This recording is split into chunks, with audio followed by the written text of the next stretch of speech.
Good morning, good afternoon, good evening, selamat pagi, selamat siang, selamat sore, selamat malam. Kalau Indonesia kayaknya lebih lebih tahu panjang. Terima kasih sudah bergabung di Welcome to Let's Talk with Sarah. Dan seperti biasa kita akan membawa acara yang sangat, ya, diskusinya bisa dikatakan mungkin kali ini lebih berat dari biasanya. But then again, when have I come to you with something yang not substantial gitu kan? So kali ini kita akan membicarakan sesuatu yang sepertinya lumayan hot issue belakangan ini, but hopefully tidak terlalu memberatkan kalian, tidak terlalu membuat kita depresi, tapi justru memberikan kita semangat baru atau pemahaman baru. Yang paling penting adalah itu. So kita akan membahas tentang terutama kekerasan seksual. Kalau ini fokusnya kepada anak, tapi tentunya akan kita bahas di lingkup yang lebih luas lagi. Jadi saya mau belajar dari para senior saya, senior dari ilmu ya, ilmu yang sebenarnya dari berbagai sisi, karena seringkali kalau misalnya kita ngelihat dari apa yang kita baca gitu, itu mungkin hanya dari perspektif tertentu. Nah ini saya mau ngebukanya dari perspektif hukum, dari perspektif psikologi. Tadinya juga mau ada kriminolog di sini, tapi nyari waktunya agak susah. Mengingat juga sebentar lagi 25 November kita akan mulai 16 hari anti kekerasan terhadap perempuan, ya kan? Dan dimulai tanggal 25 November itu sendiri adalah hari anti. Nah lo, let me remind. So it is hari anti kekerasan terhadap perempuan. It is tadi karena harinya banyak itu, Bo. Ya. Di antara 16 hari itu banyak. So bisa dilihat kita kali ini menggunakan studio which is very different from how we do things before. I wanna give a huge shout out. Terima kasih yang luar biasa untuk FCC Studio yang sudah mendukung kita, karena isu ini dan pembicaraan yang dibawakan di Let's Talk with Sarah tentunya mudah-mudahan bisa jadi nilai tambah. It is educational, it is supposed to be informational. And for those of you who might be tuning in from abroad, as usual, you can always use the CC button if you want to listen in English. Will be what we call gado-gado, campur aduk gitu ya. Dan I am joined physically and virtually by the experts on this issue. So pada siang atau even if you're tuning in dari pagi, but siang, right now it's siang kalau di sini, tapi ada juga yang sebenarnya pagi hari secara virtual karena Bang Nail ini joining kita all the way dari Belanda ya Bang ya? Betul, Belanda, dari Maastricht, Oh, South Netherlands. dari Maastricht, South Netherlands. Thank you so much. Dengan perbedaan jam gitu, tapi not so extreme lah ya, not so extreme. Kita nyari waktunya yang agak pas-pas dikit lah gitu. Ini baru bangun pagi nih, jadi masih fresh. Oh masih fresh. Kalau kita apa nih? Harusnya jam boci sekarang. Boci, bobociang gitu. Itu sorry itu. I sebenarnya bukan tipe orang yang ngerti bahasa-bahasa alay ini. Jadi baru tahu ada yang namanya boci, bobociang gitu ya. Dan selain dari Bang Nail Sumampo, kita juga bergabung di sini ada teman saya, sahabat seperjuangan sepertinya gitu. Dia sebenarnya ngomporin saya soal isu ini pertama kalinya dulu gitu. Dikiranya saya yang deketin dia, tapi rupanya it's the other way around. Secara profesional yang mendekatinya ya, bukan ini ya. So it's on this issue gitu. Terima kasih Bang Erasmus sudah bisa hadir di sini. Dengan senang hati di Let's Talk with Sarah. Kita emang yang pokoknya karena isunya lagi hot. Ini jangan kita lewatkan. Ini kesempatan kita untuk memberikan edukasi gitu ya. Karena seringkali kalau kita ngebahas ini ya orang hanya baca sekilas-sekilas. And I found waktu aku posting terutama tentang kasus yang lagi kenceng-kencengnya disuarakan, itu kasus di Padang yang menimpa dua gadis usia 5 dan 7 tahun. Oke, I mean itu yang buat orang maksudnya bener-bener gak bisa, like they cannot wrap their minds around it gitu ya. Kalau buat kita yang istilahnya memang sudah berkecimpung dalam advokasi untuk membasmi yang namanya kekerasan terhadap perempuan dan anak, ini udah jadi makanan kita kayak sehari-hari gitu ya. Unfortunately, sayangnya tapi the reality adalah bahwa kita sudah, I'm sorry to say, hampir terbiasa dengan kasus-kasus seperti ini. Sedangkan buat banyak orang itu kayak wow kok bisa gitu, gila, Gemes lah. dan gemes, marah, as they should by the way, daripada baca itu kayaknya udah mati rasa gitu. Kita kayaknya udah borderline gitu lama-lama. Borderline bukan kita nggak punya perasaan, tapi karena kita udah, apalagi dari seorang psikolog gitu ya, Bang Nael gitu ya, apalagi yang menghandling gitu, yang sudah bahkan berhadapan dengan korban on a constant basis gitu. Jadi a little bit of background dulu nih daripada ntar kita udah keterusan ngobrol nih ya. Biasa. Kita kalau ini ngobrol udah keenakan. Semangat ya, Mbak, ya. Semangat Bang Nael, semangat. Itu malah jadinya lupa untuk introducing karena nggak semuanya mengenal. Kita kan udah seolah-olah semua orang udah kenal kita gitu. Ya elah, narsis Semua kenal banget. Mbak Sarah ya. Gak. So kalau buat mereka bisa inilah Google dikit lah, nggak apa-apa.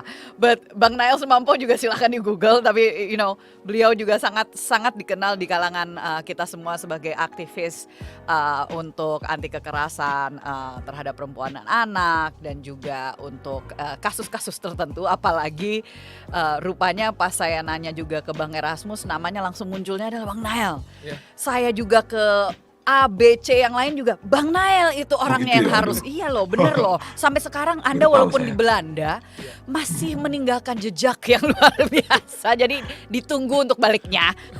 Oke, Ini siap. beliau ini adalah dosen Fakultas Psikologi UI yang saat ini kenapa ada di Belanda, karena sedang finalisasi joint PhD ya, psikologi forensik, so very specific. Itu nanti mungkin bisa jelaskan juga. Psikologi forensik di Faculty of Psychology and Neuroscience di Maastricht University, Belanda, and Leuven Institute of Criminology di KU Leuven, Belgia, dan juga seorang pengurus Asosiasi Psikologi Forensik di bidang pengembangan profesi, dan juga praktiknya di psikolog klinis di Klinik Sauh maupun juga psikolog mitra di Yayasan Pulih. Nah itulah karena ada di mana-mana ya, jadi semua orang lama-lama tahu Rekomendasinya gitu. sama. Rekomendasinya sama. Lagi gitu ya jadinya. Ya.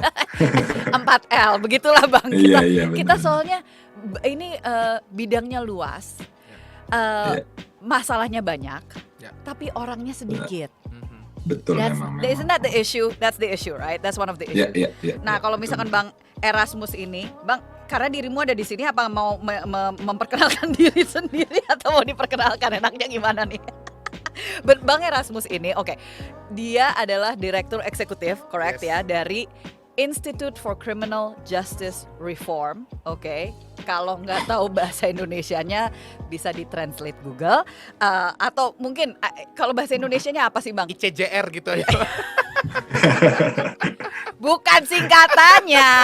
Aduh, Criminal Justice Reform, Ya, perkumpulan reformasi. untuk pembaruan hukum pidana, kebijakan pidana. di Oke, Indonesia. kebijakan pidana. Oke, Ya. secara spesifik. Jadi ini pokoknya nanti the latar belakang segala macamnya ada kaitan-kaitannya yang nanti aku juga akan angkat juga, dan juga dosen tamu di STHI Jentera, ya kan? Jadi sama Mbak Bivitri ya? Ya, Mbak Bibip.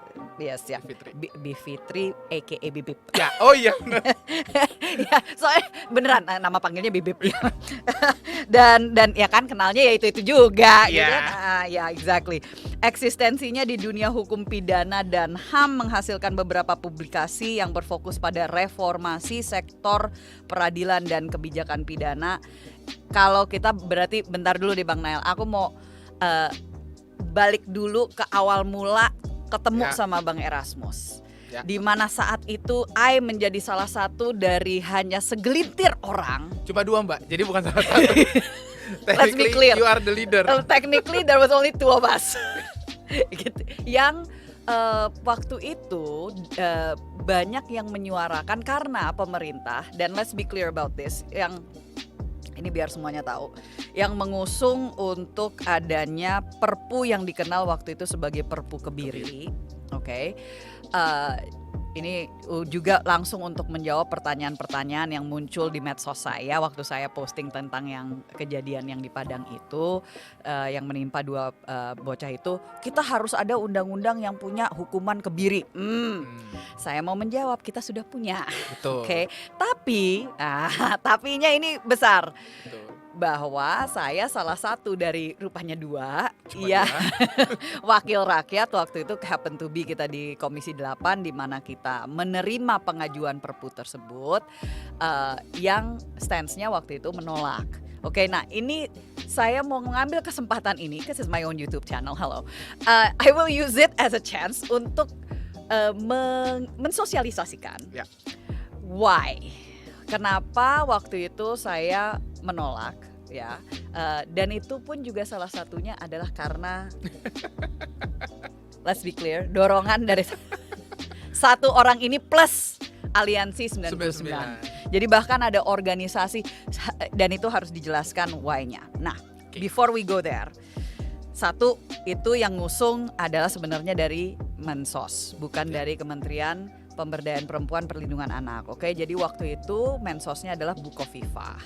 Bukoviva mengusung perpu tersebut menjadi salah satu solusi beliau berpikirnya, and nothing wrong with that, tapi kita membahas from a different standpoint gitu ya, karena kayaknya populist view-nya pro hukuman mati dan pro kebiri saat ini, apalagi kalau udah geram membaca tentang kasus-kasus tersebut, pasti marahnya pokoknya gimana tuh orang udah kayak binatang, nggak layak untuk hidup, mereka memberikan trauma kepada korban dan seterusnya. Nah, what's interesting, yang sangat menarik, ini maaf nih prolognya agak panjang nih Bang Nail, tapi ini supaya semuanya benar. On the same page dulu gitu ya. Yang menarik adalah Bang Erasmus bersama dengan ICJR dan juga teman-teman Aliansi 99. Ini juga harus dijelaskan, Aliansi 99 itu apa Bang? Oh ya, jadi Aliansi 99 itu sebetulnya kita berhenti di nomor 99 Mbak. Karena nggak berhenti. Jadi itu ada sekitar 100 hampir terakhir itu kali simbolis. Itu simbolis. Karena pada saat mau bikin diskusinya dengan Mbak Sarah, pesertanya 99. Oh, kebetulan. Jadi nama bekennya aja nama tuh. Nama bekennya 99. Jadi karena kalau kita nggak berhentiin 99, aliansinya jadi banyak. Tapi terakhir kali kita keluarkan kertas kebijakan dan kirim itu ke DPR, di mana dirimu waktu itu anggota DPR. Yes. Ada 99 organisasi yang tergabung. Nah, 99 organisasi yang tergabung ini sebenarnya organisasi yang terdiri dari bermacam latar belakang. Ada organisasi NGO HAM, perempuan, anak begitu ya, dan digarisbawahi perempuan dan anak ya. Jadi ini nggak cuma isu HAM saja, tapi para aktivis HAM dan anak yang punya latar belakang panjang seperti Mbak Sarah, Bang Nail yang sering menangani kasus-kasus kekerasan seksual terhadap anak dan perempuan. Kita bergabung untuk meminta pemerintah sebenarnya bukan nomor satunya, sebenarnya bukan untuk menolak kebirinya. Tapi meminta pemerintah untuk membuka mata berdasarkan bukti, ilmiah dan data untuk berfokus lebih pada korban. Right. Gitu.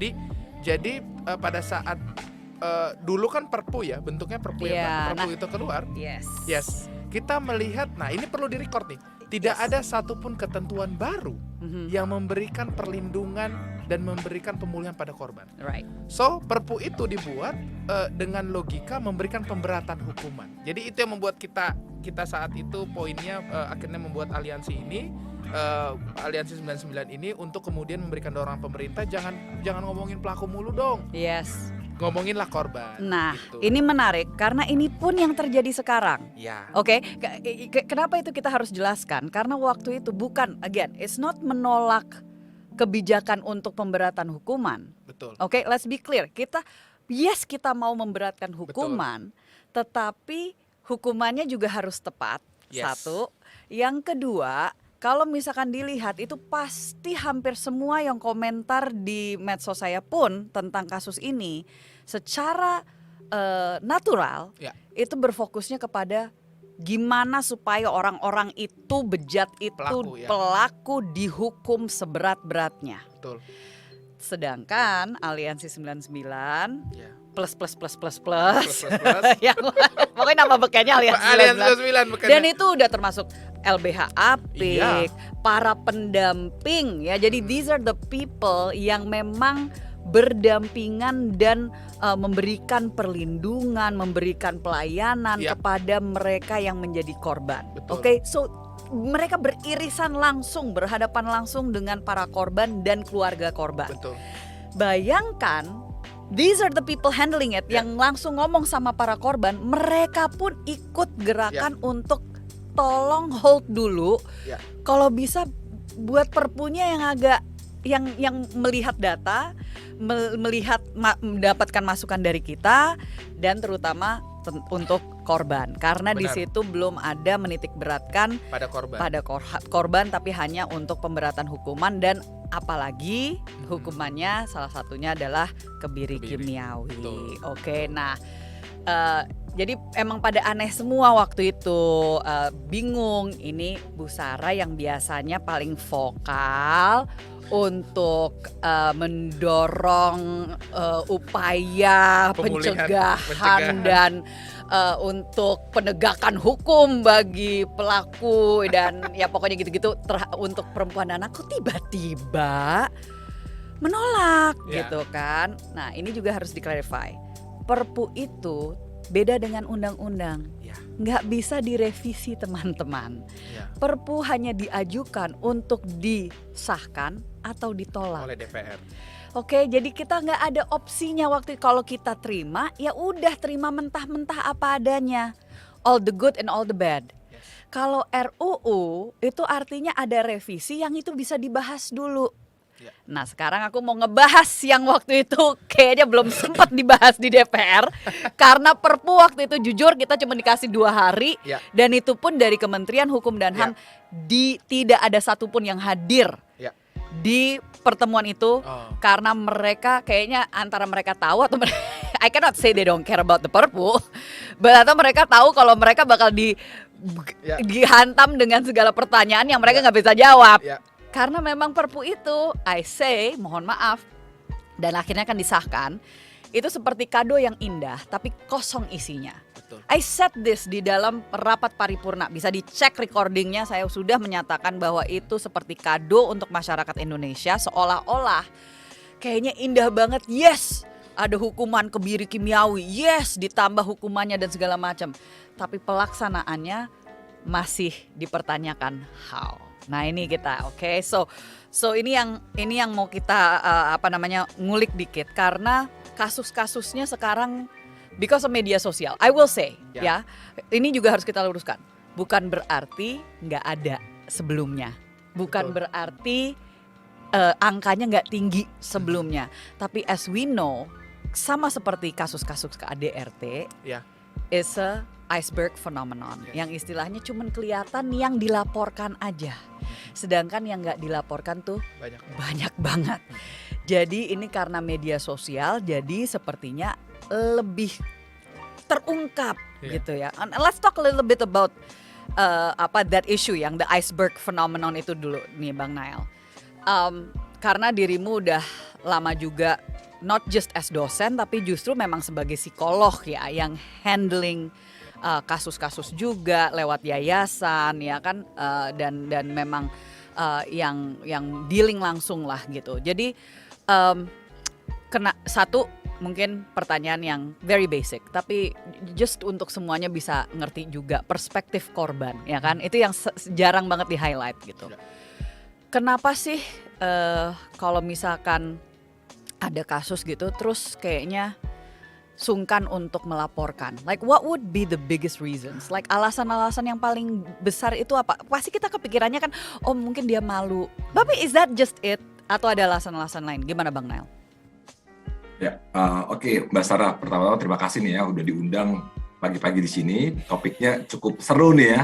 Dan kalau aku tadi dengar cerita behind the stage dari Mbak Sarah dan Mas Erasmus, terus terang saya sebagai praktisi, peneliti dan juga lihatlah sebagai masyarakat, kita happy. Dalam arti kita bangga bahwa ada orang-orang yang muda di Indonesia tapi concern banget nih seperti Mbak Sarah dan Mas Erasmus gitu ya di bidangnya masing-masing. Nah, memang kembali ke pertanyaan tentang kasus kekerasan seksual terutama terhadap anak, ini kan gunung es tadi Mbak Sarah udah bilang. Ya. Dan memang isunya adalah kalau kita bilang yang namanya disclosure, yaitu mengungkap, membuka gitu kan. Mengungkap, membuka ini bukan sesuatu hal yang mudah, ini proses panjang bisa dikatakan begitu.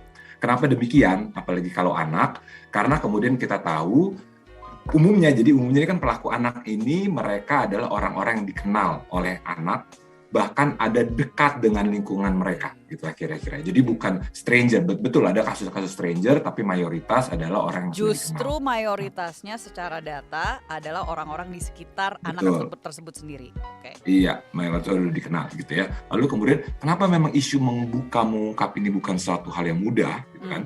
Mulai dari yang pertama, artinya kita mulai dari perkembangannya anak ya kan.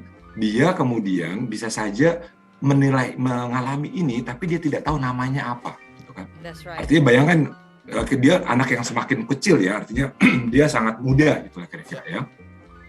Jadi verbalize-nya itu susah nih apa nih itu yang pertama. Apa yang untuk menceritakan apa yang terjadi sama dia itu aja susah. Iya, susah. Yes. Dan juga dia nggak tahu namanya. Ini apa sih ya? Oh, om saya memegang-megang barang saya, itulah kira-kira. Nah ini kan apa ya? Oke, apakah ini part of the game atau apa? Gitu. Nah, ini Right. usia yang kecil, Right. muda gitu ya. Right. Lalu kemudian sampai misalnya ke usia remaja, tentunya di sini bayangkan orang tua misalnya remaja yang menjadi korban incest, pelakunya adalah ayahnya sendiri. Dia tahu betul bahwa ayahnya lah yang mensupport kebutuhan hidupnya dia. Ya kan? Kalau nggak ada papa saya, gimana saya bisa sekolah? Nah, Gimana saya bisa jajan? di Gimana situ saya bisa masuk beli tuh HP? satu hal dan yang sebagainya. sekarang jadi Ya. nanti we're gonna bahas juga soal relasi kuasa nih ya. Ya. Nah itu nanti tahan dulu Bang Erasmus. Ini udah mulai Itu. tergelitik-gelitik lagi. Ya. Lanjut. Kayak gitu. Nah, berikutnya lagi, kalau aku melihat di budaya kita, budaya yang dinamakan high power distance, gitu ya. Jadi bagaimana kita dari kecil diajak, dididik untuk patuh sama orang tua, Ya, gitu kan? ya. Patuh sama orang tua, dan Hormat. kemudian norma, menjaga nama baik keluarga, Yes. melindungi dan sebagainya. Nah, ini juga ada kaitannya nih tentang bagaimana tingkah laku reporting, gitu ya. Ya. Karena ini kritikal nih untuk pengungkapan kasus gitu. Betul bahwa misalnya kalau di riset studi-studi yang kenapa di gunung es, karena studi-studi yang basisnya misalnya kita ke kantor polisi, kita periksa BAP atau kita ke lembaga hukum atau kemudian ke pengadilan, putusan pengadilan. Itu kan dilihat oh ya ternyata jumlah kasus kekerasan seksual basis sejumlah ini gitu ya. Nah, riset tipe yang kedua dia basisnya di masyarakat. Jadi bayangkan misalnya nih viewersnya Mbak Sarah, terus nanti saya kasih kuesioner ya di mana di chat gitu ya. Oke, tolong guys isi ya kuesioner ini gitu lah. Lalu kemudian di kuesioner itu kita mau merekam nih pengalamannya mereka. Ya. Ternyata kemudian lebih banyak, taruhlah dari 170% dia menceritakan bahwa ada satu periode dalam hidupnya dia mengalami kekerasan seksual. Nah ini kan kelihatan jadi emang gunung es banget nih. Ya. Ya. Nah, tapi gunung es kalau di atasnya di zoom nih Mbak Zara, terakhir nih, kalau kita di atasnya di zoom, gunung esnya kebalik. Gunung esnya kebalik maksudnya apa? Yang masuk misalnya 100 gitu kan, padahal kenyataannya ribuan. Gitu ya. Nah tapi yang 100 yang masuk, yang naik, yang istilahnya P21, lalu kemudian dia nanti ujung-ujungnya disidangkan, itu lebih berkurang gitu ya. Yes. Jadi ada 100 laporan, dan ini internasional loh Mbak Sarah, jadi bukan cuma Indonesia aja. Betul. Yang 100 masuk laporan, lalu kayak diperes nih Mbak Sarah. Ya. Diperes, karena kan proses pembuktian itu mungkin Mas Erasmus akan cerita banyak, itu Yes. bukan hal yang mudah. Gitu ya. Betul. Semuanya kan harus terang benderang. Yes. Tapi kejadian hal kayak gini itu terjadinya di kasarnya dalam tanda petik tempat gelap. Hanya saya dan kamu dan Allah yang tahu, gitulah kira-kira. Iya. Kita semua nggak ada di situ, kita nggak tahu. Nah, sehingga kemudian makin kecil, ketika bicara vonisnya pun juga banyak kasus-kasus yang dianggap buktinya kurang cukup, misalnya begitu. Nah, you bring up Mungkin gitu dulu ya, Mbak Basara ya. Yes, itu udah banyak banget, dan apalagi di bagian terakhir itu tentang alat bukti. Ya. Oke, visum. Terus habis itu soal saksi. Ayo. Iya.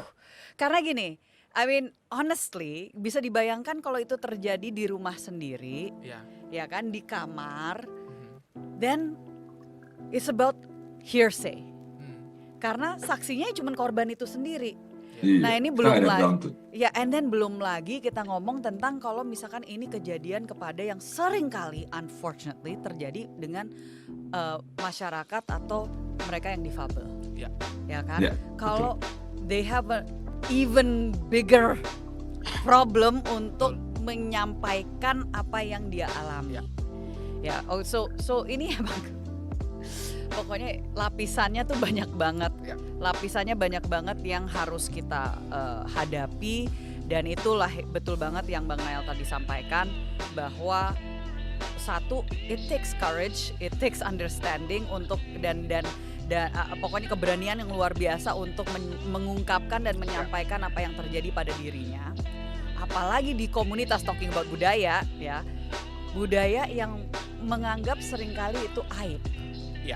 Itu adalah sesuatu yang gak baik untuk diungkapkan. Ya. Enggak, karena to be honest, I've been, ini pengalaman saya pribadi, jadi ini saya nggak mendengar dari orang lain, tapi this happened, di mana saya berhadapan dengan pejabat negara yang seharusnya memberikan yang paling paham isu ini karena dia adalah istilahnya ketua dinas atau pokoknya waktu itu masih badan, bukan dinas dulu, tapi untuk pemberdayaan perempuan perlindungan anak. Jadi P2TP2A, silakan perpanjangan P2TP2A itu. Ini Indonesia pokoknya banyakan singkatan. Pokoknya pusat pengaduan, just is pusat pemberdayaan terpadu perlindungan perempuan anak. Yes. Just think of it pusat pengaduan. Udah paling gampangnya gitu. Benar-benar. Ya, paling gampangnya.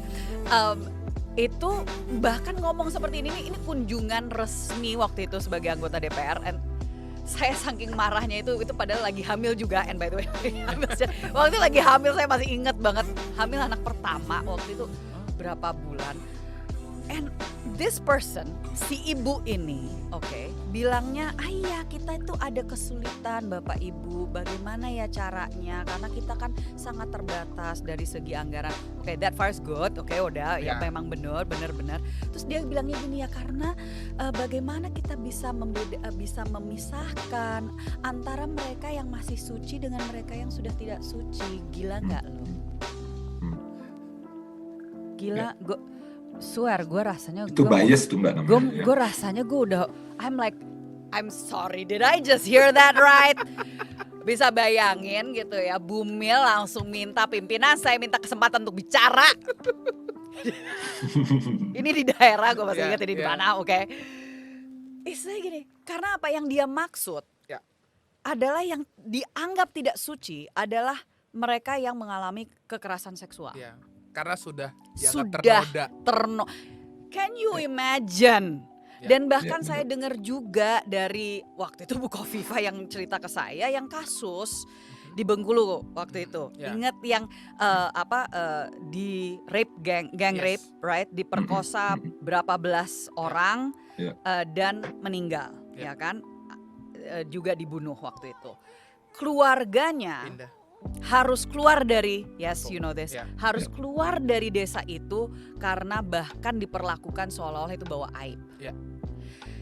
This is our realita, budaya yang harus kita hadapi di negara ini, ya. Kita mau ngomong kayak gimana pun, the reason kenapa saya brought that up, kasus yang terutama yang ini, karena anak-anak tersebut yang 5 dan 7 tahun itu mengadu ke tetangganya justru yang terus melakukan juga.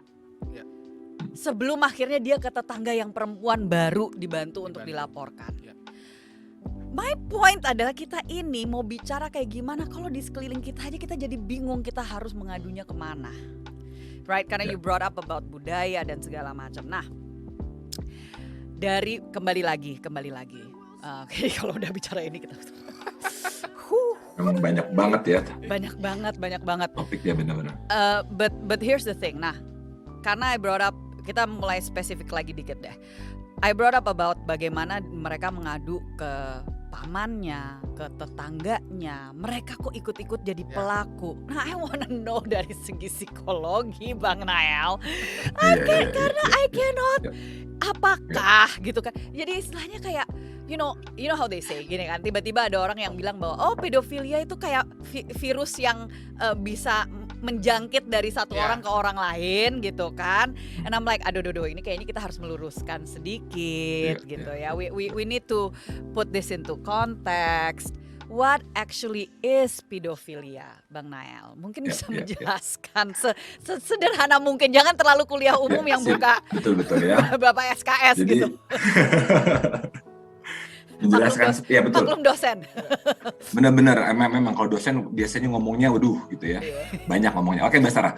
Jadi ini memang kalau ngomong kekerasan seksual pada anak yang namanya pedophile itu selalu kita taruh di tengah gitu ya. Jadi kemudian kita anggap bahwa pelaku yang tega-teganya kok bisa-bisanya melakukan kepada anak yaitu pedophile. Nah, kira-kira gitu. Ya. Nah, kita lihat statistik dulu nih, artinya kita lihat data dulu bahwa mereka yang melakukan, jadi para pelaku yang ditahan, divonis dan kemudian memang terbukti dia melakukan, itu mayoritas tidak ditegakkan pada dianya itu. Kalau kita periksa, dia tidak kita tegakkan diagnosa gangguan pedofilia, gangguan pedofilik ya, gitu. Jadi kurang lebih yang dia melakukan nih. Jadi dia melakukan, lalu yang kemudian setelah dilakukan pemeriksaan, jadi memang kan harus lakukan pemeriksaan nih. Lakukan pemeriksaan, kita mendiagnosis ya pada dirinya dia, kita menemukan gangguan pedofili. Nah, itu hanya 25-30%. Wow. Jadi artinya apa? 70% yang lain itu orang yang dia tidak ada yang namanya Gangguan hambatan isu di seksual, preferensi seksualnya dia pada anak itu, gitulah kira-kira. Nah, itu ya Mbak ya. Jadi nggak semuanya, istilahnya paling sederhananya tidak semua pelaku dengan korban ya anak adalah pedophile. sebenarnya pedofile atau memiliki gangguan pedofilia. Iya. Oke. Iya. Jadi mayoritas enggak ya gitu, mayoritas enggak gitu. Oke. Lalu kemudian pada kelompok yang dia memang orang yang memiliki gangguan pedofile itu gitu ya, dia juga bisa dikatakan 60% dia itu tidak acting out, jadi dia nggak melakukan itu, dia nggak eksekusi. Tapi nah, jadi kan lalu pedofil itu apa sih? Hanya ada di dalam benaknya. Iya. Jadi kita bicara tentang minat seksual yang berbeda ini operasionalnya adalah kepada anak, gitu kan? Nah, minat seksual itu apa sih? Ada 3 poin nih. Yang pertama kita bicara tentang arousalnya atau ketergugahannya, bahasa dia arausalnya nih. Lalu yang kedua fantasi, Yang ketiga tingkah laku. Jadi misalnya orang dewasa nih, kalau kita di jalan nih, kita melihat ada anak dia ini ada, kita kan naluri kita mau melindungi anak, mau melindungi anak dan sebagainya. Tapi dia melihat anak tuh ibaratnya mungkin gampang jadi berdebar-debar, berdebar-debar. Nah, itu kita ngomong arousal, ya. Lalu ngomong bicara tentang fantasi. Tentunya bisa dikatakan fantasi ini sesuatu hal yang sangat manusiawi lah gitu ya. Di dalam imajinasi. Imajinasi ya. Nah, fantasinya dia kalau kita lihat kontennya ya kan, itu berhubungan dengan anak ya. Lalu tingkah laku mudahnya begini lah. Ketika kita misalnya cek dapat laptopnya, lalu kemudian kita cek riwayat history-nya dia. Ternyata dia konsumsi porno gitu lah kira-kira ya. Nah, ternyata dilihat juga itu temanya anak, gitu kan kira-kira ya.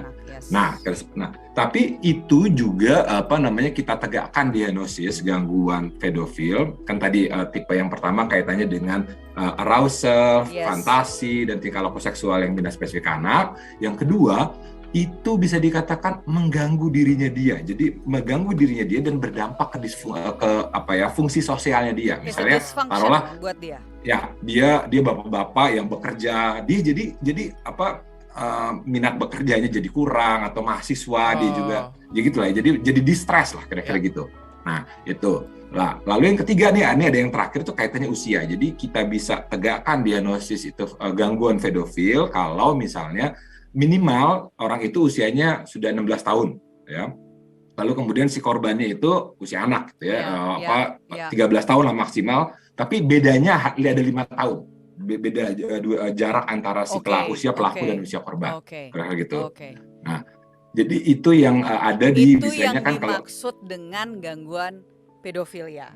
Pedofil, ya, gitu Mbak. Siap. Nah, if we go berarti dengan kasus-kasus yang seperti ini, mau itu tiba-tiba ya ini kan ya, maksudnya ini kan incest ya, misalnya dari kakek sama pamannya misalnya, itu nggak serta-merta langsung mereka punya gangguan itu.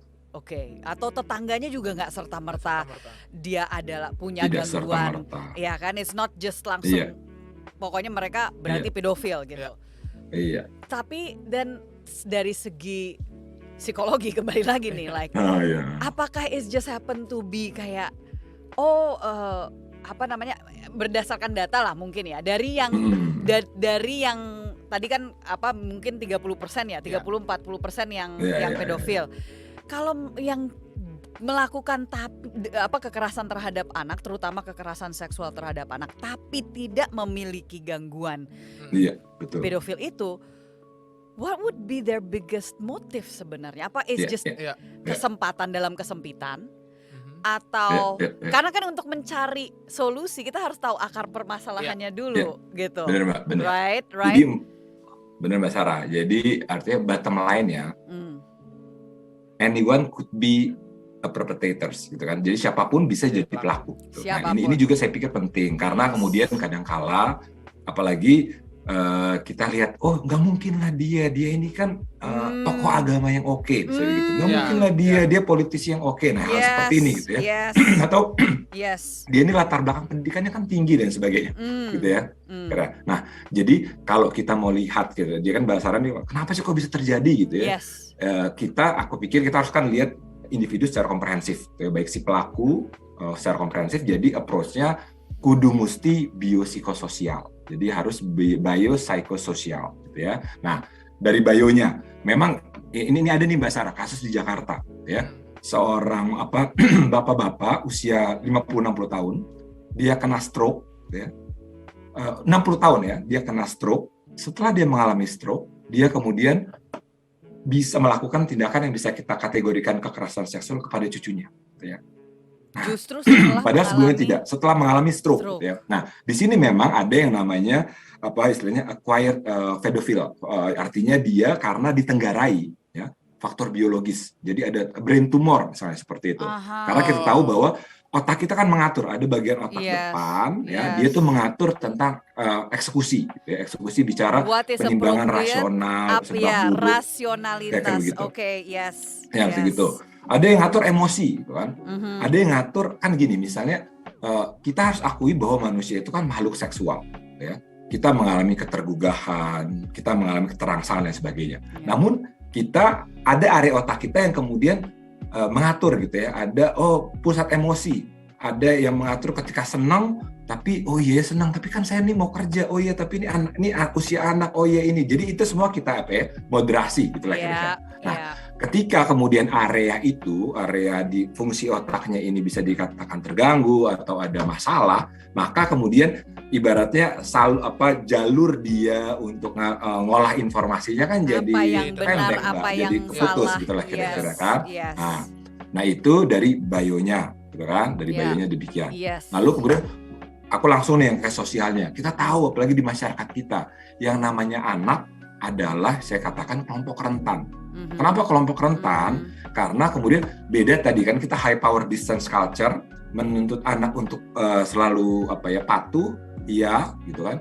Dan juga posisinya dia bisa dikatakan di bawah orang dewasa gitu kan kira-kira. Ada relasi. Ini kan yang seringkali terjadi gitu. Tadi malam saya mau tidur tuh ngakak. Jadi dapat kiriman video jokes dari anak-anak Indonesia Timur. Intinya dia bilang gini, iya mama saya itu kalau mas bikin kue, saya dikasih yang gosong katanya. Yang nggak gosong dikasih ke tamu, karena tamu adalah raja, tapi saya dikasihnya yang gosong. Itulah kira-kira kasihan, tapi ini realita, realita di masyarakat kita, saya begitu. Ya, jadi artinya seperti itu bahwa like a second class citizen gitu ya. Ya, gitu ya Mbak. Ya, itu kan juga kemudian kenapa juga tadi Mbak Sarah sangat tepat banget observasinya banyak korban disable. Karena dianggap bahwa dia tidak akan melaporkan. Dia tidak sudah berhenti di dia apa yang terjadi. Ya kan seperti itu, ya, berhenti di dia apa yang terjadi. Nah, lalu kemudian secara psikologis banyak hal berkaitan dengan keterampilan sosial pelaku. Jadi para pelaku kekerasan pada anak ini kalau dibandingkan dengan pelaku sexual offender yang korbannya dewasa, mereka lebih lack of social skills, lack of social skills. Dia itu gini kan Mbak, dia nggak cukup pede, nggak cukup punya bekal untuk misalnya approach orang dewasa, Orang ngajak dewasa, kenalan, gitu kan seperti kira-kira, just halo apa kabar atau apalah ya, gitu ya. ya, Eh, ya, Ya kan itu kan yang ada gitu ya. Jadi ya. dia lalu kemudian apa nih? Makhluk seksual, lalu kemudian dia bisa dikatakan yang tersedia adalah anak gitu jadi kan. Lalu kemudian ada ini bicara juga ada distorsi kognitif. Dan ini saya temukan di beberapa kasus di Indonesia, saya lihat ada semacam belief yang juga keliru gitu ya. Dan ini misalnya ketika saya bekerja dengan kasus di mana pelakunya adalah taruhlah tokoh agama, tapi dengan ide-ide tertentu yang spesifik, gitu kan. Ide-ide bahwa misalnya melakukan aktivitas seksual dengan anak ini berdampak terhadap pertumbuhan level istilahnya kesaktiannya dia. Ini ada Mbak, gitu ya. Wow. Ada hal seperti itu. Wow. Dan bahkan ini juga cara No. untuk Actually, mengajak anaknya juga demikian. That reminds me. That reminds me. Itu benar karena saya juga pernah dengar gitu bahwa istilahnya kayak dia mau membuktikan bahwa walaupun dia udah kakek-kakek, tapi you see what I mean? Physically masih mampu. dia mampu. Oke. Dan melihat bahwa dia mampu bahkan you see what I mean ke anak kecil. Kayak oke. No, I just wanna say bahwa as disgusting as that might sound, but it's true. Ada yang sampai pemikirannya sampai seperti itu. Lanjut Bang Nael. Nah, termasuk juga kalau menurut aku ini juga akibat dari stereotip gender. Jadi sosialisasi gender yang kaku juga gitu ya di masyarakat. Memang kekerasan seksual umumnya termasuk juga pada anak mayoritas korbannya adalah perempuan. Tapi laki-laki bisa jadi korban. Tapi saya katakan memang mayoritas korbannya adalah perempuan. Gitu kan. Pelakunya mayoritas laki-laki. Tapi ada kasus-kasus yang pelakunya perempuan. Tapi jumlahnya lebih sedikit. Gitu kira-kira ya. Nah jadi ini kaitannya juga dengan sosialisasi gender. Bagaimana misalnya laki-laki di masyarakat itu diajarkan. Lo tuh yang keren tuh yang begini. Gitu ya.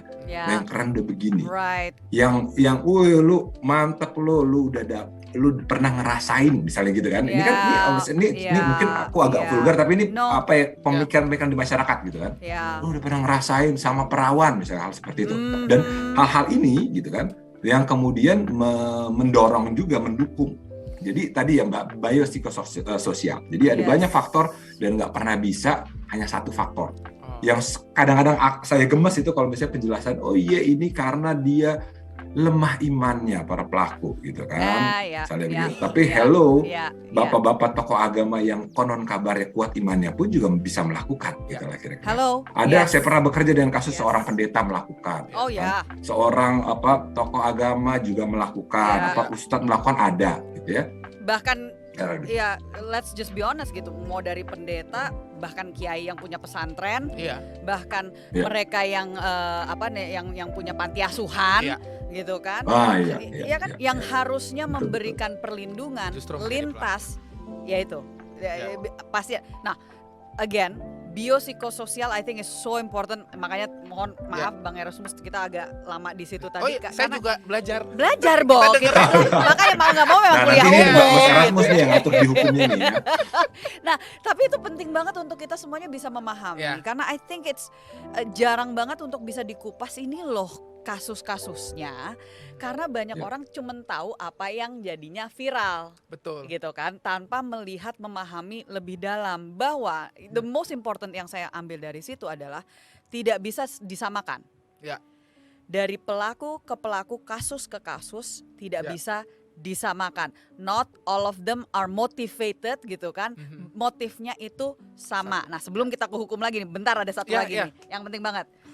Bicara tentang motif, karena when you're talking about ada tadi biologisnya, yang itu and honestly sebenarnya my best friend, walaupun dia bukan anak, tapi waktu itu kita masih kuliah, dia pernah mengalami pelecehan oleh ayahnya temennya yang baru aja stroke. Jadi I actually what he's talking about itu I understand karena aku jadi ingat temenku itu dulu mengalami, dia bingung. Duh Sar, gimana ya gue cara ngomongnya ya sama temen gue gak nyaman kalau gue ke rumah dia. Karena bokapnya dia itu vulgar banget dan melakukan tindakan yang buat gue tuh nggak nyaman gitu. Hmm, Tapi dia tahu bahwa I think it's to do with kondisi mentalnya atau something to do with his stroke atau gimana. Menarik Bang Nail Iya. angkat itu, jadi aku jadi keinget bahwa yes, itu dialami gitu. Iya. Bukan berarti kita membenarkan. Betul. Oke, let's be honest. Ini hanya menjelaskan Iya. bahwa there are things yang mungkin kita nggak tahu. Iya. Karena balik lagi, ini semuanya bahkan dari waktu kita ngebahas tentang Perpu itu menganggap alasannya cuma satu. Iya. Ya. The reason why Perpu itu menjadi sangat kontroversial karena menganggap semuanya itu sama. Masalahnya adalah motivated hanya by libido. Ya. Ya. Nah, ini yang Sehingga solusinya solusinya pokoknya ya kebiri kimiawi kebiri gitu dengan- kan. dengan dia. Makanya semua udah pada postingnya tuh pasti it's like almost 8 out of 10 Ya. komentar. Itu wah ini harus dihukum seberat-beratnya, Kebiri, and ya. what it means by seberat-beratnya seringkali adalah hukuman mati dan kebiri. Kebiri, yes. Bahkan kebirinya bukan kebiri kimiawi, bro. Iya. Mereka ngomongnya about Fisik. surgical, physical, copot Iya. itu, Iya, ya iya. kan? Pokoknya potong kalau perlu gitu ya, Iya, ya kan? Oke, so now I wanna ask nih Bang Nael karena ini harus berdasarkan data juga guys. Kita have to be educated in this lah Iya. gitu ya. Kalau belum tahu sebelumnya, mudah-mudahan dari sini bisa dapat penjelasan. Karena Iya. I will tell you waktu kita mengadakan rapat waktu itu untuk membahas Perpu tersebut, ada dari perwakilan dari ID yang I think explained it very well. Oke. Jujur itu, aduh aku pokoknya regret banget waktu itu nggak nyatet dokter siapa yang ngomong. Ya, tapi perwakilan dari ID yang dari segi biologis maupun psikologis trying to explain. Ya. Dia bilang gini, Bapak Ibu sekalian, bayangkan jika ada 2 tipe pelaku. Ya. Yang satu itu sebenarnya orang baik. Mhm. Dia tahu, yang tadi Bang Nael bilang, dia memikirkan dan dia tahu dia punya problem. Ya. Dia tahu dia punya masalah, bahwa dia punya inklinasi yang salah. Ya. Yang secara sosial dia tahu itu salah, dan bahwa dia tergairah gitu kan terhadap anak kecil. Yang seperti ini, dia kemungkinan besar akan mencoba segala cara untuk tidak acting out, tidak menindaklanjuti apa yang Ya. diimajinasi dia, apa yang membuat dia bergairah, apa yang membuat dia tergugah segala macam. Dia akan melakukan segala cara, bahkan mungkin voluntarily dia akan mencari terapi. Oke, dia coba untuk jelasin kayak gitu. Itu yang orang yang baik. Ini dia mau untuk itu rehabilitasi, terapi, apapun, minum obat, sampai ya itu chemical castration segala macam. Secara pokoknya gimana supaya gue nggak acting out on that.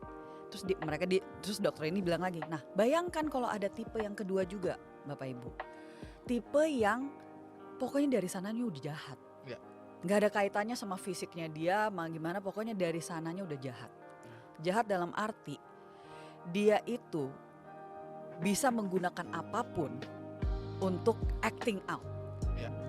Jadi Bapak Ibu, mau itu mohon maaf, potong pun, Iya. dia masih bisa menggunakan apapun, Iya. melakukan cara apapun untuk acting out kekejaman dia. Iya. Jadi istilah gitu, dia ini dok, I said that's a very very good Ya. explanation kalau dari satu sisi itu. Nah mungkin itu lebih terlalu disederhanakan, tapi maksudnya Bang Nael, from your perspective, apalagi mungkin orang juga nggak ngerti ya, maksudnya forensic psychologist ini kan sangat spesifik juga ya.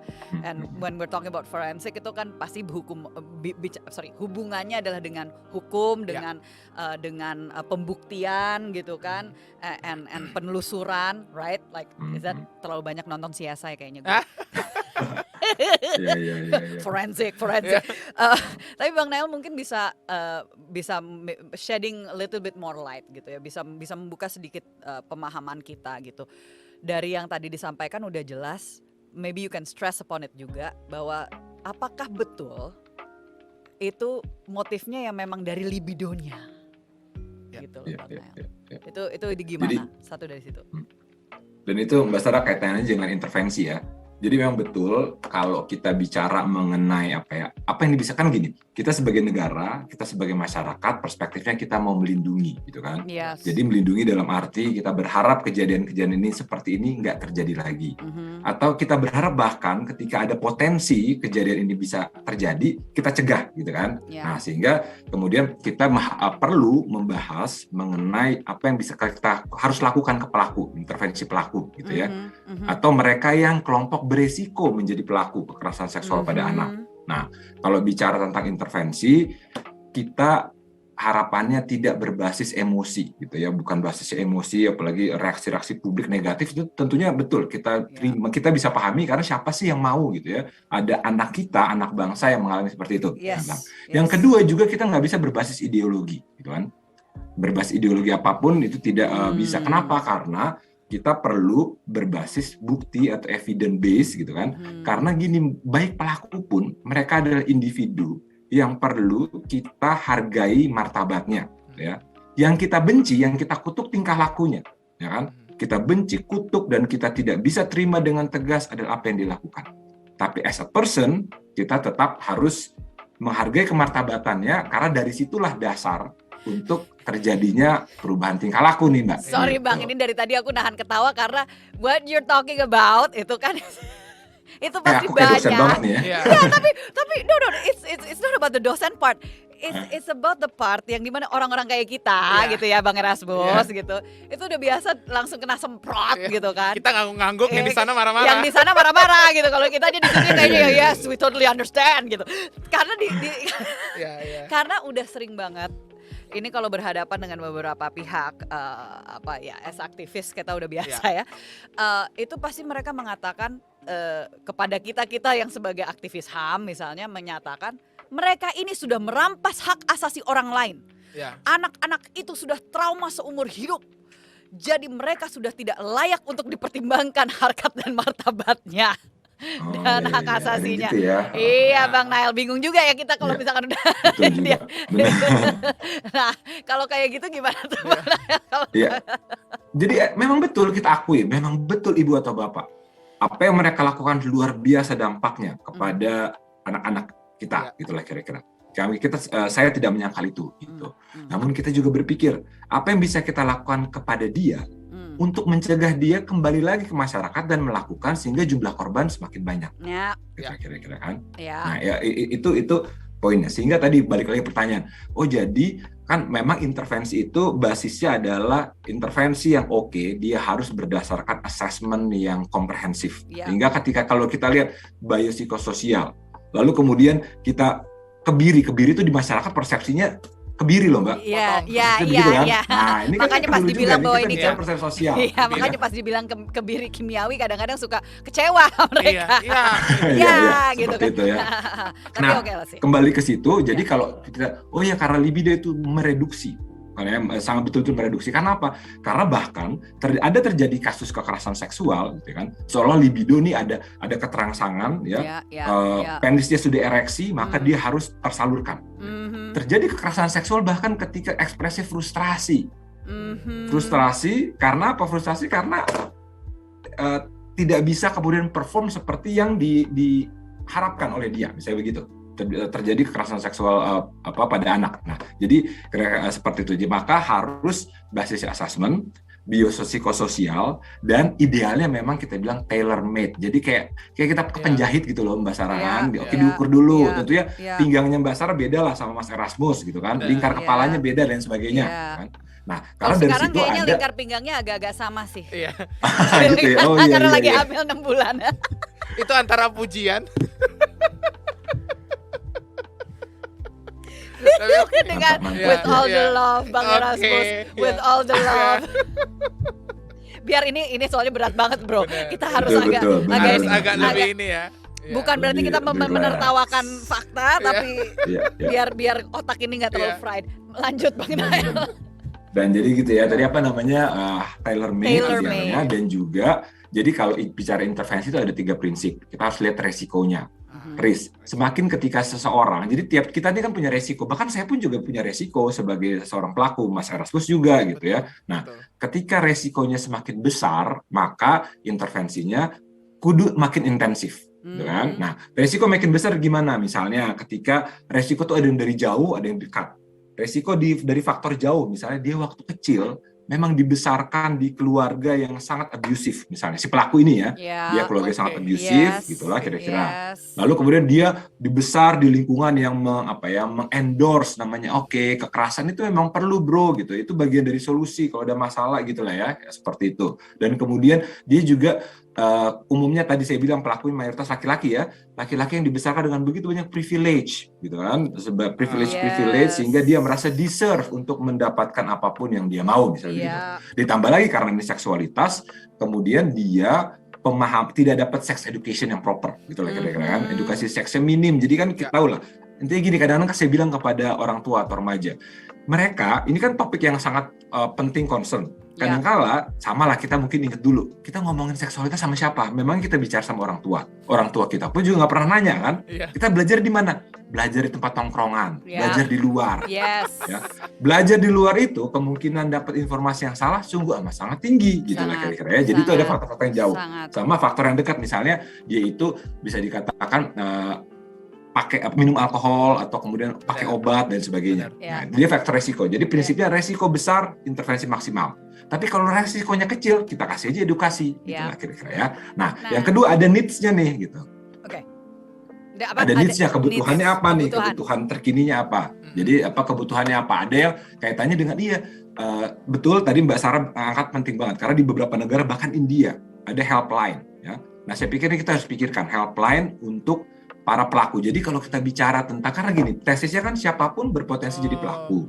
Jadi kita harus bantu mereka untuk pencegahan, dan itu diberikan upaya untuk mendukungnya gitu ya. Jadi ada helpline ketika misalnya Anda tahu bahwa saya kan tadi saya katakan nggak semua mereka acting out loh gitu kan. Jadi dia bisa datang mencari pertolongan gitu kan. Nah, next level. Itu next level banget tuh. Iya, betul. Tapi kira-kira ada kita tahu bahwa ada praktik baik di luar ini kan, meskipun bisa jadi aspirasi ya ke depan Mbak Sarah. Banget. Harus terus-menerus mengembangkan aspirasi nih Mbak Sarah nih. Walaupun udah nggak di situ tapi ya tetap aja. Kita perjuangkan. Terus jadi misalnya gini, saya punya isu tentang bagaimana saya mengendalikan emosi atau keterampilan komunikasi. Kan mau dong kenalan sama punya teman hidup, punya pacar, tapi kan kita harus komunikasi yang oke kan. Itu bisa kemudian diidentifikasi dia lack di communication skills. Maka kita perlu harus ada paket dong untuk membantu dia. Nah, itu kebutuhan. Yang ketiga, responsivitas. Kita tahu bahwa nggak semua pelaku itu bisa dikatakan punya motivasi berubah yang tinggi, gitu kan? Pada start awalnya. Jadi ada yang sangat responsif, disuruh kasarnya, suruh datang iya, suruh minum ini itu iya, gitu kan? Suruh pokoknya iya betul, karena ini sungguh amat sangat mengganggu saya dan saya pengen stop ini, gitu lah kira-kira. Nah, jadi 3 variasi itu, jadi kan ada yang resikonya tinggi, tapi responsivitasnya rendah. Ya. Kebutuhannya banyak, maka kita perlu lakukan ini. Jadi gitu loh. Kalau yang begini-begini kita lakukan ini idealnya. Ini emang gitu singkatnya gitu Mbak Sarah. Bahasa terus psikolog gitu loh. Kalau jabarinnya memang harus, pokoknya ya there are steps and it's all about. Aku masih ingat soalnya waktu taking psychology 101 di kuliah tuh mikirnya kan bakal talking about teori gitu ya. Tapi rupanya teori cuma a part of it. The rest of it is statistik. Jadi kalau kita nggak suka matematika, jangan. Matilah kita. It's not just theory man, it's also statistik.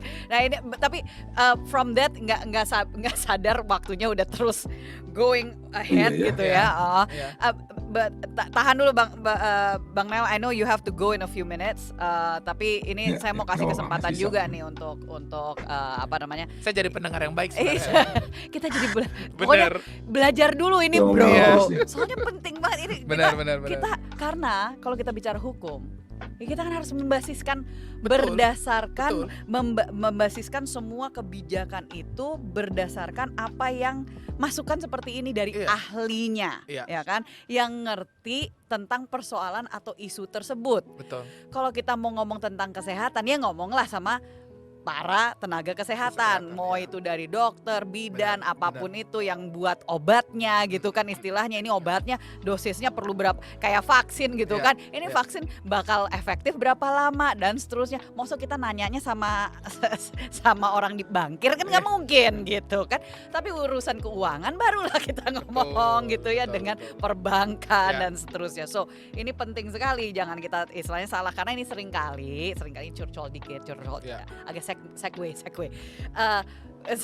Seringkali itu ngocehnya ngomelnya ke satu DPR, Mm-mm. padahal yang buat kebijakan itu cuma ada di satu komisi, Iya. gitu kan. Jadi Iya. jadi lu ngomongnya padahal tuh orang adanya komisi hubungannya sama keuangan, gitu kan, komisi 11. Iya. Padahal isunya yang mau diangkat tentang hukum, Iya. itu isu komisi Komisi 3. 3, iya. Jangan dong, kita harus tahu lah targetnya. Nah, dalam hal ini kita bicara hukum nih, tapi Ya. ini hukum yang sangat luas sekali gitu ya. Benar. Ini apalagi belakangan ini kan lagi rame juga kaitannya, kalau dulu itu cuman perpu tersebut Benar. ya, yang akhirnya jadi perubahan undang-undang perlindungan anak ya. Jadi itu waktu itu perpunya spesifik untuk undang-undang perlindungan anak. Tapi terus RUU penghapusan kekerasan seksual, Ya, terus KUHP. betul. Sekarang itu semua plus Permendikbud. Iya. Oke, of course nggak semuanya berkaitan dengan kekerasan seksual terhadap anak. Iya, benar. Oke, tapi realitanya berkaitan Benar, ya, karena ini akarnya. akarnya di situ. Terus kita bicara, nah ini menarik tadi yang tentang bicara perspektif pelaku, Ya. perspektif korban, Ya. perspektif hukum Ya. secara menyeluruh. Ya. Orang yang udah following saya udah lama tahu saya oppose yang namanya hukuman mati, Ya.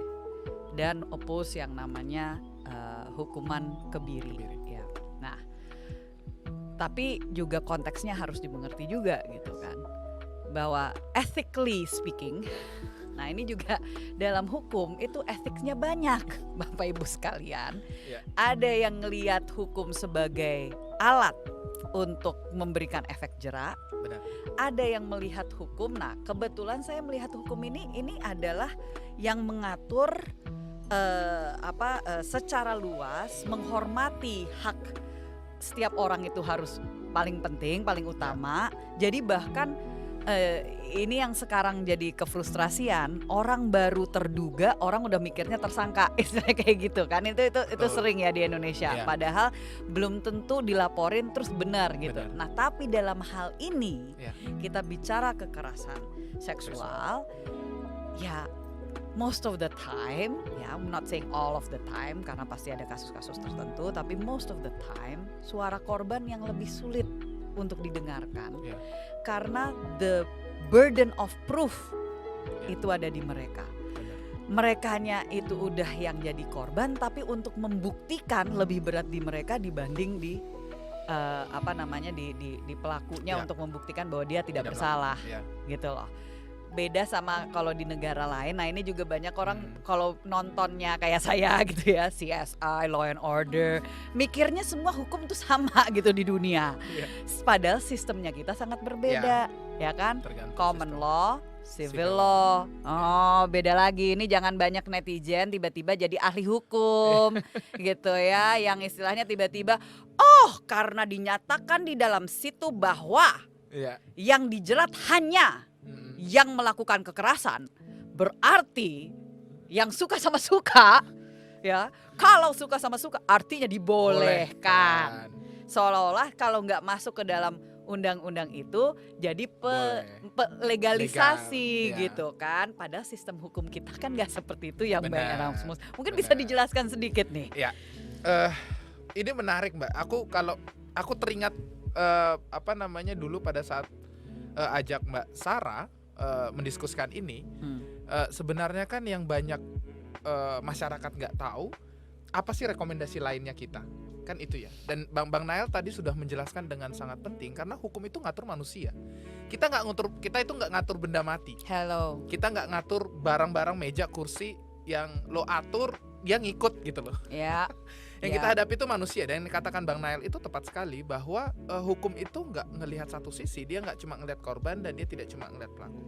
Tapi apapun kebijakan pemerintah terhadap salah satu pihak itu akan mempengaruhi pihak lain. Ya. Jadi contoh paling gampang begini, kalau misalnya ditanya hukum kebiri saja gitu ya, Ya. maka pertanyaan yang dari dulu kita lempar adalah kalau pemerintah memang fokusnya pada korban, so korban dapat apa?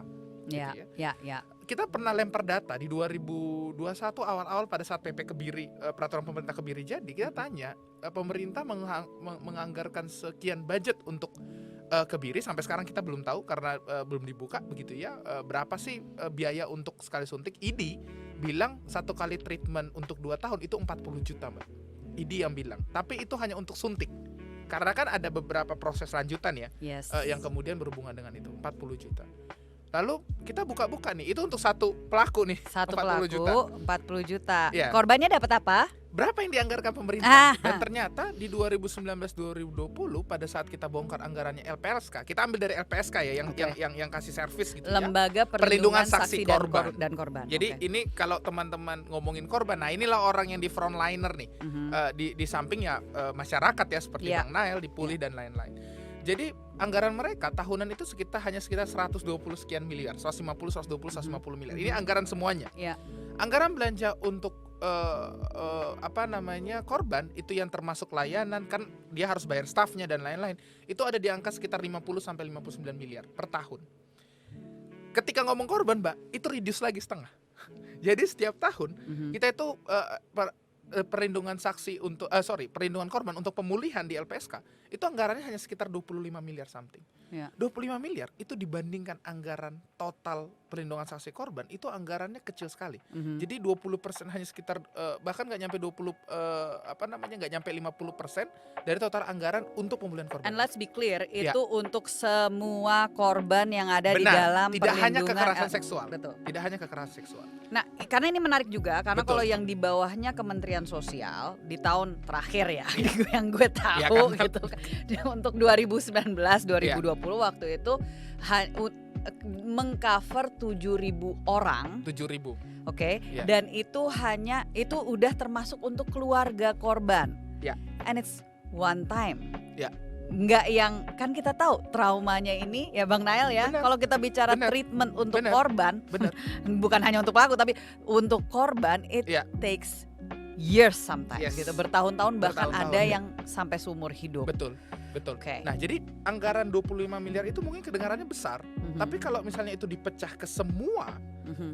korban yang ada di dalam Mhm. perlindungan saksi korban, berapa sih yang didapat oleh pelaku korban kekerasan korban. seksual?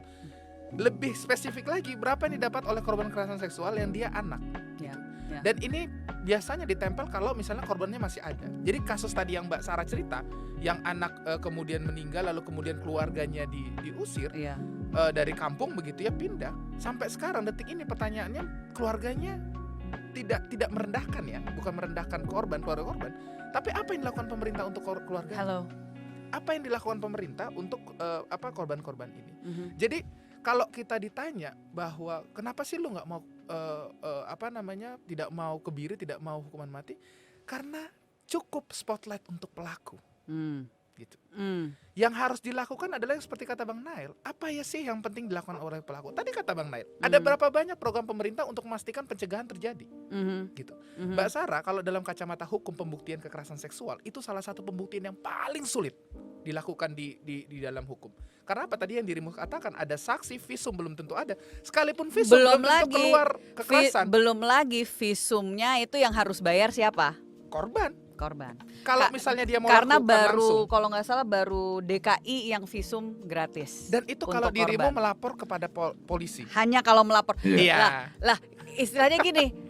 Kadang-kadang polisi nanya visumnya mana, jadi siapa yang Benar, jadi mana kita yang harus duluan? visum dulu ke polisi baru visum ulang. Dan itu Mbak, itu visum et repertum itu visum fisik. Yes. Kalau terjadinya sudah bertahun-tahun, sudah berbulan-bulan dan sudah selesai, nggak ada visum. Nggak ada visum fisik. Berkali-kali kita torong misalnya kayak yang seperti Ayo yang dong, Bang Nail, visum visum psikologis. psikologis forensik, nggak laku. Jadi sampai sekarang masih nggak laku. Banyak, ada beberapa kasus yang kemudian mempertimbangkan, tapi banyak Lebih di banyak level yang tidak itu nggak menerima. laku. Jadi, nah rekan-rekan semua yang dengar podcast Mbak Sarah hari ini, berapa sering Anda dengar pembicaraan ini soal visum, psikologi, psikiatrum, dan lain-lain? Berapa sering Anda dengar nama Nael Sumampo yang bicara tentang psikologi forensik? Walaupun udah famous di antara kita, tapi kan ya lu lagi yang di antara kita. Tapi kalau Anda dengar kata-kata hukuman mati, kebiri, seakan-akan itu gagah gitu. Seakan-akan itu sangat gagah. Nah, oke, saya akan tambahkan satu lagi. Ini bukan masalah. Jadi kadang-kadang kalau kita dianggap bilang hak asasi manusia, kita dianggap kadang-kadang itu membela perilaku dari pelaku. Gitu. Jadi seakan-akan kayak saya, Mbak Sarah, Bang Nael, ketika kita bicara tentang pelaku juga harus diperhatikan oleh negara. Seakan-akan kita itu lebih menaruh kepada pelaku. Tapi ada satu hal yang kadang-kadang masyarakat sering tidak tahu. Nanti mungkin Bang Nael bisa memperkuat ya, karena beliau ahlinya. Pelaku itu bisa jadi datang dari korban yang tidak selesai. Halo.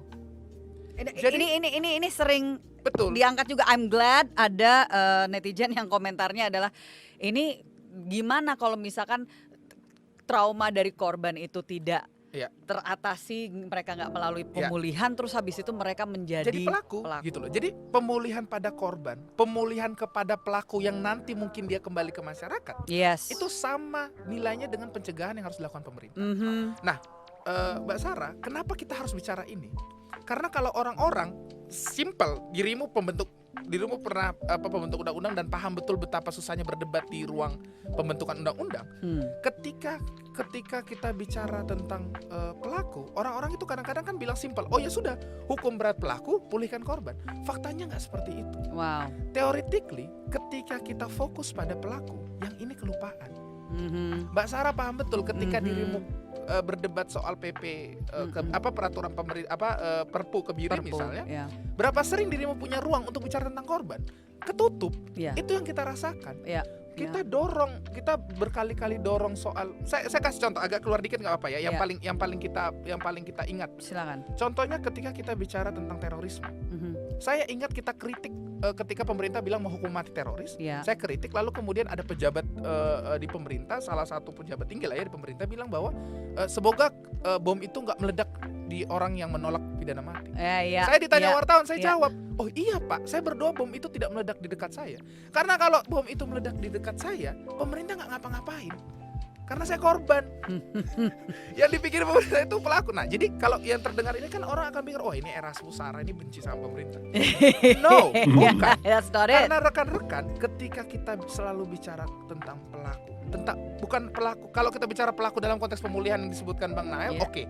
Tapi kalau kita soal hukuman, sekarang balik aja tanya, berapa anggaran yang kemudian disiapkan pemerintah untuk korban?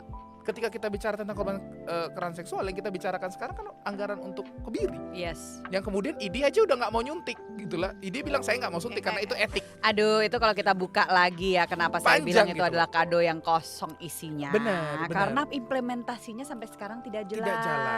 Susah ya. Jadi kalau misalkan kalian berpikir bahwa siapapun bisa udah gue yang nyuntik aja deh gitu, ya nggak bisa kayak gitu juga, teman-teman. Jadi Mbak Sarah, yang aku mau tambahkan adalah rekan-rekan yang baik, ini pendengar yang Mbak Sarah, aku berharap yang dengar dirimu ini tahu betul bahwa yang kita sedangkan perjuangkan ini juga untuk korban, begitu ya, dan untuk pencegahan.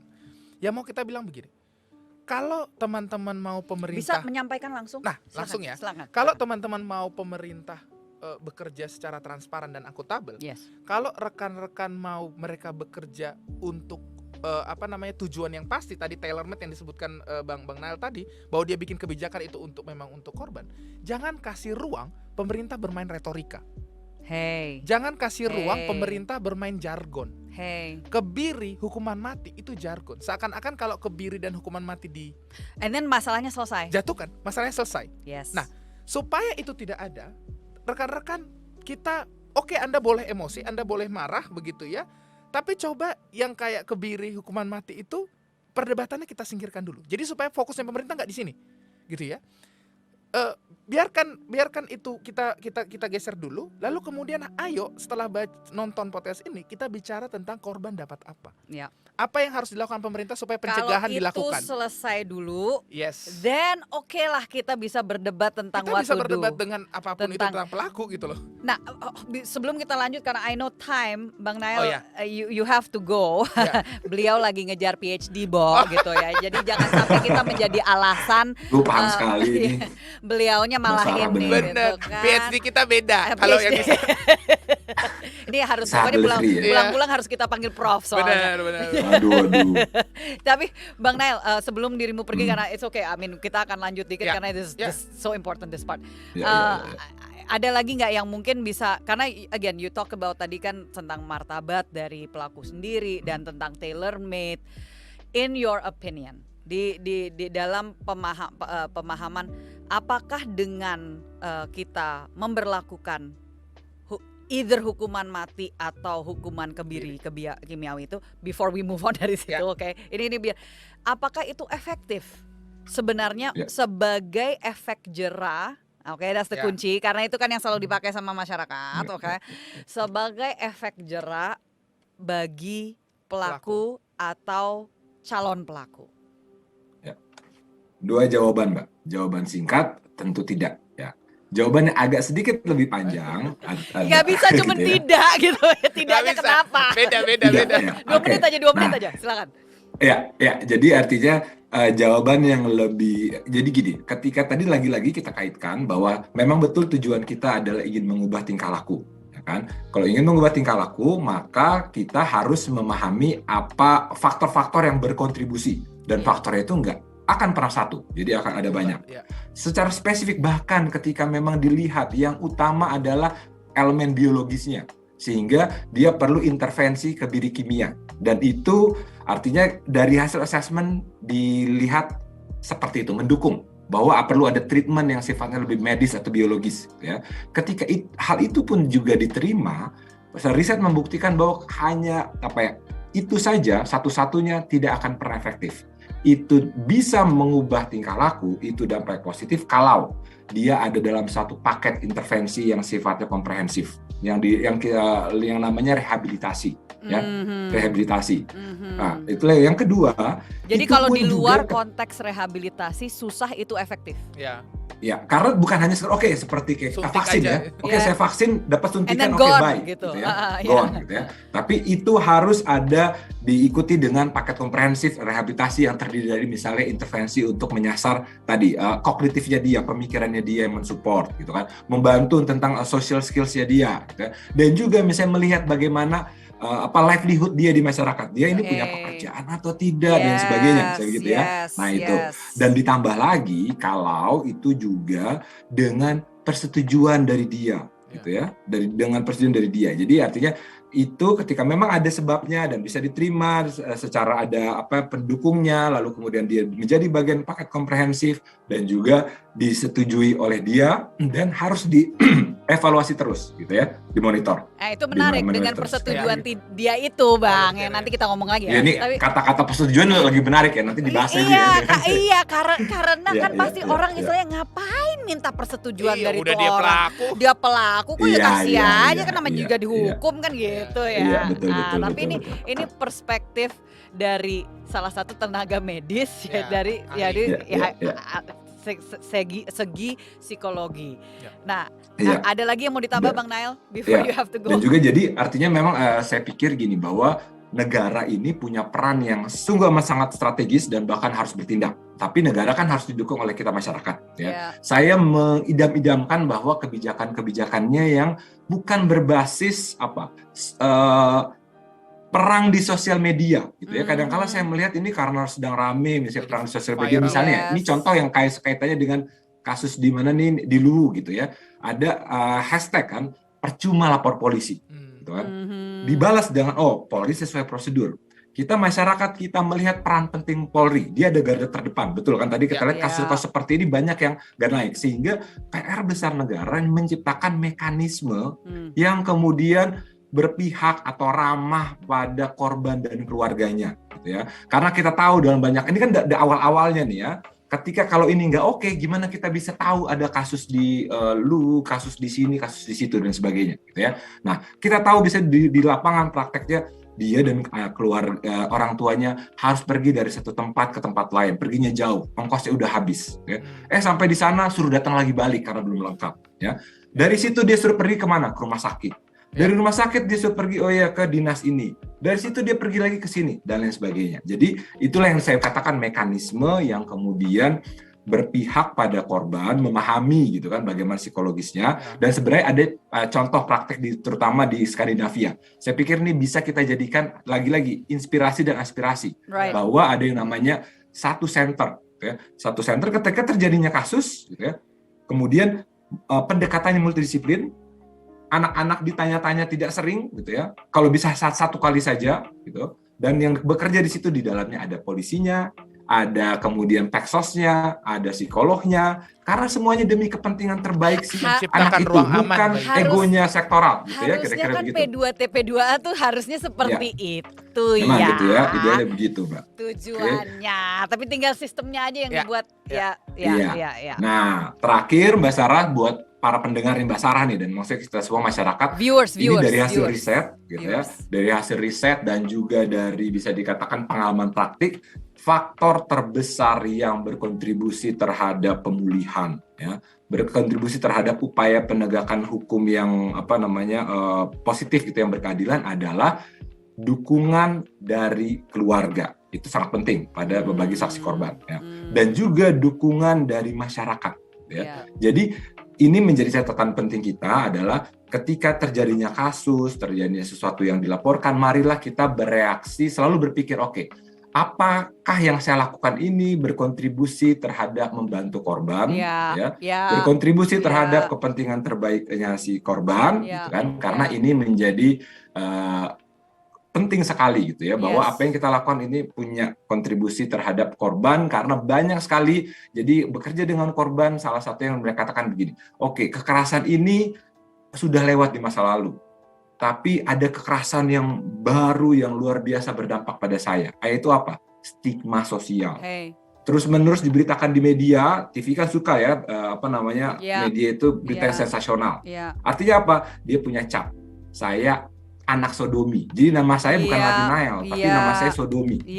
Dan itu terus-menerus terbawa. Sehingga betul tadi, dan ini kasus real, dia harus pindah ke lokasi, pindah tempat dan sebagainya. Oke? Ya, jadi itu saya pikir sangat krusial, Mbak. Dan lagi-lagi ini juga tekanan buat media, bagaimana peran strategis media dalam meliput kasus-kasus seperti ini, gitu ya, yang selalu berpikir berorientasi kepada pemulihan korban, bukan melayani netizen ya dengan suplai informasi yang sensasional. Mungkin itu aja Mbak Sarah dan Mas Erasmus. Mantap. Terima kasih ya. Ini kalau bahas kayak gini kayaknya bisa sampai besok, bisa sampai minggu depan. Iya, gitu. benar. Desember balik ke Jakarta, kesini lagi berarti Bang Nail. Harus ditodong lagi nih. Todong lagi.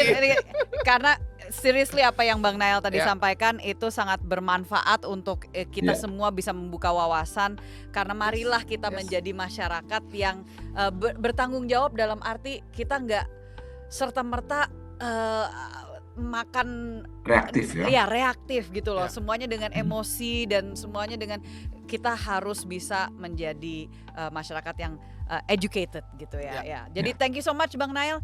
Sama-sama Mbak Sarah. Kita Terus ngobrol-ngobrol lagi. Take care. Kita mau lanjut. Salam sehat. Salam bye. sehat. Bye. Aduh, enggak, kita lanjut dulu. This is belum selesai kau. Siap. Know, we are not that done. Ini soalnya banyak banget. Oke, I mean tadi one thing yang I wanna bring up. Oke, kita udah angkat bahwa kita mau fokus juga adalah tentang korban, dan itu kan sebenarnya fokus dari RUU penghapusan kekerasan seksual, fokus dari Permendikbud pun adalah dari segi korban. Oke, I mean there is a effort gitu kan, yang memang secara consciously done itu untuk mendukung korban dari segi pencegahan, dari segi perlindungan dan juga pemulihannya gitu kan. And tadi interesting juga bahwa kalau misalkan dalam konteks pelaku, kita ngelihat hey, hukuman tuh ada beragam loh yang sebenarnya bisa kita terapkan. Iya. Nggak hanya cuman dari segi masuk penjara and that's it. Yes. Ya kan? Bahkan ini kan banyak yang bilang nih sekarang 15 tahun, kecil banget. Mohon maaf ya para netizen sekalian yang saya hormati dan saya banggakan. Iya, Tetapi realitanya dapat 15 tahun tuh sangat jarang. betul. Lebih banyak yang istilahnya wow dapat 2 tahun, 4 tahun aja setahun, kita 2 udah tahun. bersyukur banget. Enggak. Kasus-kasus yang kami di Parinama Asta yang yayasan saya yang fokus untuk anti perdagangan orang. Ya. Dapat 2 tahun tuh kita udah bersyukur banget loh Bang Erasmus Ya. gitu loh. Untuk pelaku, menjerat pelaku Ya, dapat TPPO 2 sulit. tahun, Ya. 5 tahun tuh karena apa? Dari segi pembuktiannya. Betul. Dari segi pembuktiannya susah banget dan yang biasa ketangkep cuman yang di bawah, yang Operator. Ya. yang nganterin. Ya, operatornya. Tapi bosnya Enggak. entah lagi ke negara antah berantah, Ya. itu udah ada apa tuh namanya yang warrant tuh pokoknya Ya, Interpol dan segala macam. iya, itu. pokoknya udah dibuka ininya apa pokoknya harus ditangkap ya kan Iya. ya kan.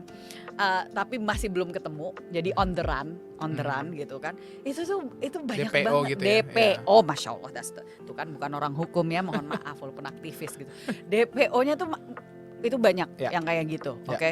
Yes. But I just wanna give context bahwa ini bukan hanya dari segi kekerasan seksual aja, tapi kasus-kasus yang lain pun juga kita masih harus banyak banget PR kita, Ya. gitu kan, untuk pelakunya. But let's talk a little bit more dari segi hukum Ya. kacamata yang agak jauh dikit Ya. nih.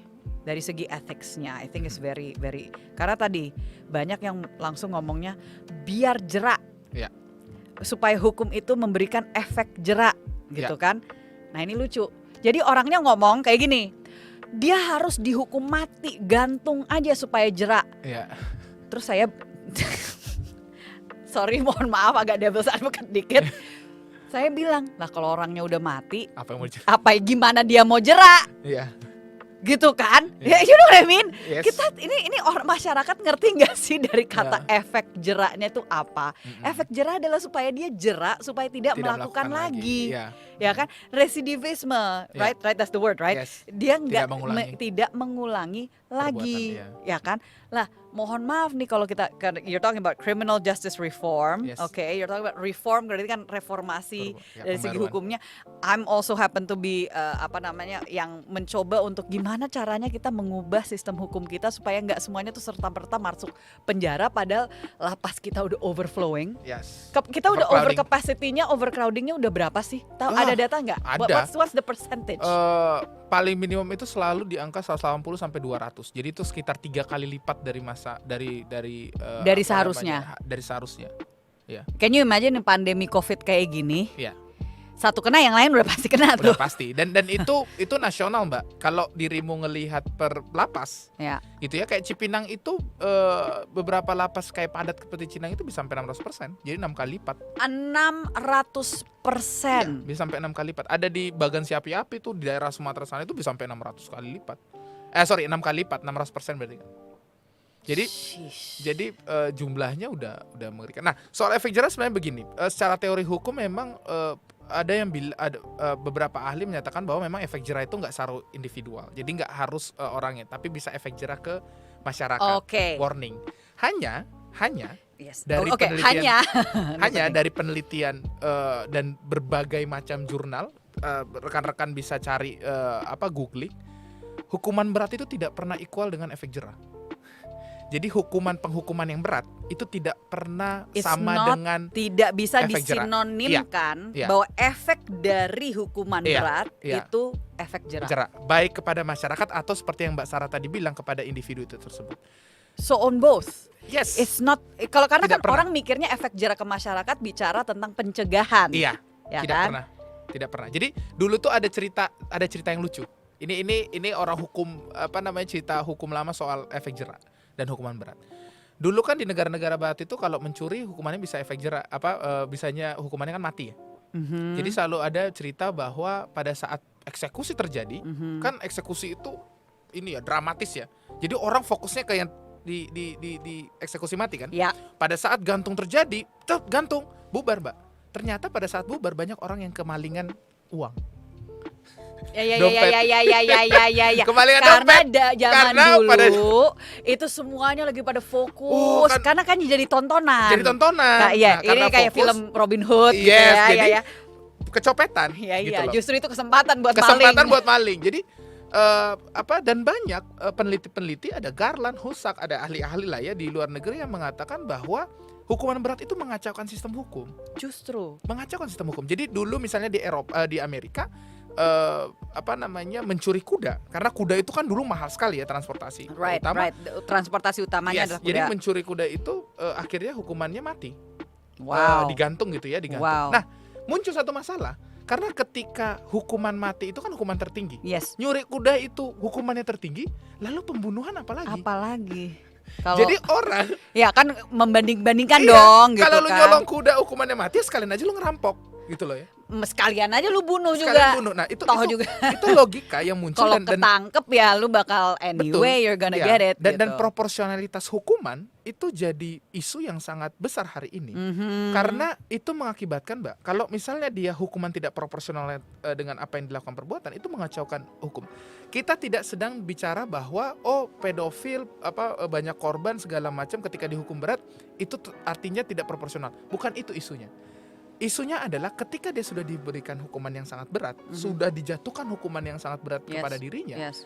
Pertanyaan lanjutnya adalah what next? What next? Habis itu apa? Yes. Kalau kamu udah hukum itu apa? Nah, disitulah makanya logika hukum selalu mengatakan penghukuman yang berat tadi itu mengacaukan sistem hukum. Iya. Karena akhirnya kalau misalnya lu udah tujuannya menghukum orang ini dengan berat, Yes. kita kehilangan fokus kepada yang sebelah sini. Karena gitu. I mean, oke, Yang on mana itu korban. one side, saya ngerti. Karena Yes. kan kalau misalkan tadi yang disampaikan sama Bang Nael, Ya. untuk bangsa sebesar Indonesia ini dari segi populasi, Iya. itu agak berat Mhm. dalam arti karena Mhm. prosesnya kan kayaknya panjang. Benar. Dan prosesnya butuh dana berarti juga. Betul. Sedangkan betul. orang mikir ngapain kita spending money for pelaku? Ya maksudnya dalam arti Iya. untuk rehabilitasi. Iya. Mending aja udah yang tipe-tipe kayak yang kejadian di Padang ini, Iya. hukum mati, gone. Kita nggak Iya. perlu ngeluarin duit lagi Iya. untuk orang-orang tipe kayak gitu. Padahal hukuman mati satu kali eksekusi, Mbak Sarah, itu dianggarkan 200 juta. Satu eksekusi mati, satu orang. 200 juta rupiah. Jadi tidak sesimpel dengan langsung ada tali and then gone No. gitu saudara-saudara. No, Oke. Tolong dicatat. Enggak. Sebentar. 200 juta. 200 juta rupiah. Satu eksekusi mati itu dianggarkan kejaksaan. Jadi tiap tahun jaksa itu kan minta duit ya untuk eksekusi mati karena mereka melaksanakan eksekusi mati. Satu orang 200 juta. Korban Terus dirimu bilang kayak gitu. Terus tiba-tiba ada tuh yang ngapain jaksa minta segitu gitu. jadi Gue aja yang bunuh sekalian. gue aja yang bunuh gitu ya. Nah, tapi ya itu faktanya 200 juta. Pertanyaannya korban yang dikeluarkan, effort yang dikeluarkan Again, negara kepada korban nyampe kembali nggak lagi. 200 juta satu Kembali orang lagi. Yes. gitu. That's Jadi- right. Jadi rekan-rekan sekalian, yang kita tahu apa yang kita sedang omongkan. Mbak Sarah, Bang Nail, ICJR, Aliansi 99, teman-teman aktivis yang frontliner Iya. yang menolak kebiri ini, Iya. kami tahu apa yang sedang kami Kita lakukan. nggak ngomong berdasarkan emosi. Bukan. Kita berdasarkan data. Iya. Berdasarkan karena ada Iya. negara-negara yang sudah memberlakukan hukuman ini, efeknya berdasarkan data itu tidak seperti yang digambarkan atau tidak seperti yang Betul. diharapkan Iya. gitu, bahwa it's still happening loh. Iya. Gitu Dan yang kan. yang seperti dikatakan Bang Nail, negara-negara Skandinavia itu akhirnya mengedepankan pencegahan. Karena Ya, penghukuman tidak pernah berhasil.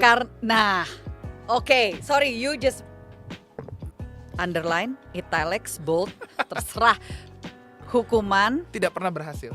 Penghukuman tidak. Penghukuman keras tidak pernah berhasil. untuk mencegah the next crime Kejahatan from happening. apapun kejahatan.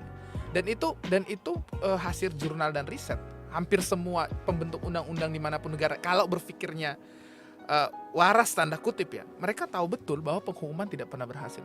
Makanya kalau Mbak Sarah nih, kalau agak geser sedikit ya rekan-rekan ya, kasus korupsi, follow the money, istilah follow the money, pencucian uang, follow the money, follow the asset. Ya. Itu karena apa? Karena negara di dunia yang berhasil tentang isu korupsi, pencucian uang, tidak pernah selesai dengan isu Hukuman. hukuman, terorisme, deradikalisasi. Yes. Nah, kita sering dengar ya. Yes. Karena apa? Karena dalam konstruksi itu tidak pernah berhasil dengan Ya, I'm sorry to say Penghukuman. ya. I'm sorry to say ini Ya. lucu gitu. Karena kalau dalam konteks kayak terorisme, Yes. buat mereka hukum Oh, mati seneng. justru senang. Jadi simbol, Itu mereka martir. jadi simbol. gitu kan. Ya, jadi Ya. yang berusaha kita sebutkan adalah kenapa kita kasih contoh itu Mbak Sarah, dirimu tahu betul karena yang berusaha kita bilang adalah masyarakat viewersnya Mbak Sarah, suara kalian itu matters, Ya. suara kalian itu didengar oleh pengambil kebijakan. Your voice matters.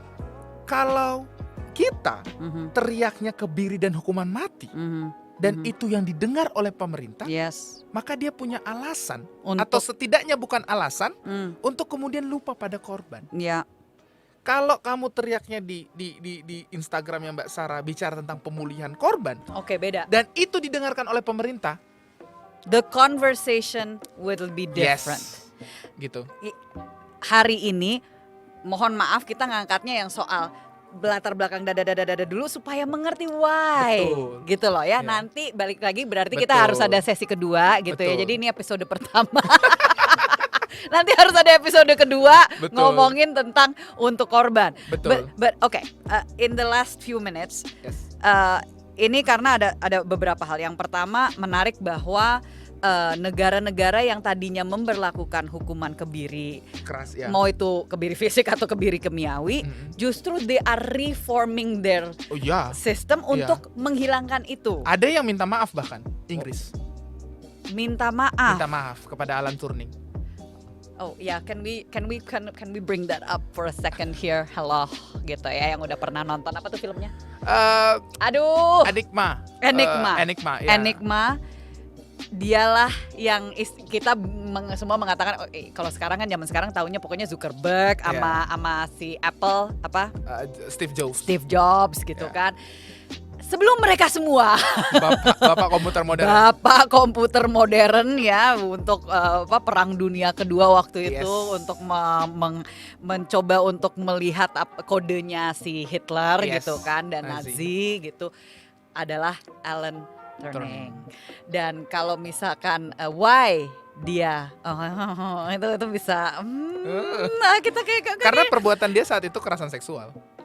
yes Gitu. tapi juga ada the other aspect Yes. as well Yes. yang itu bisa jadi membuka Pandora box yang lain. Oke. Benar. So Tapi intinya dia dihukum Ya. dan dihukum dengan kebiri Dengan kimia. itu, Dan dengan Inggris itu. minta maaf. yes. Karena banyak yang bilang seandainya Alan Turing masih setidaknya dia volunteer saja dan dia Yes, masih hidup. yes. Mungkin teknologi yang sekarang kita rasakan rekan-rekan itu sudah kita dapatkan 10-20 tahun yang lalu. Bahkan Itu 30 tahun yang lalu lebih cepat. Yes, Jadi yes. nah, rekan-rekan silahkan cek informasinya. Tapi kalau dalam kasus Alan Turing yang harus kita cari adalah bahwa yang tadi kata Bang Nael, pidana itu selalu dianggap sebagai obat mujarab, Yes. Mbak Sarah. Yes.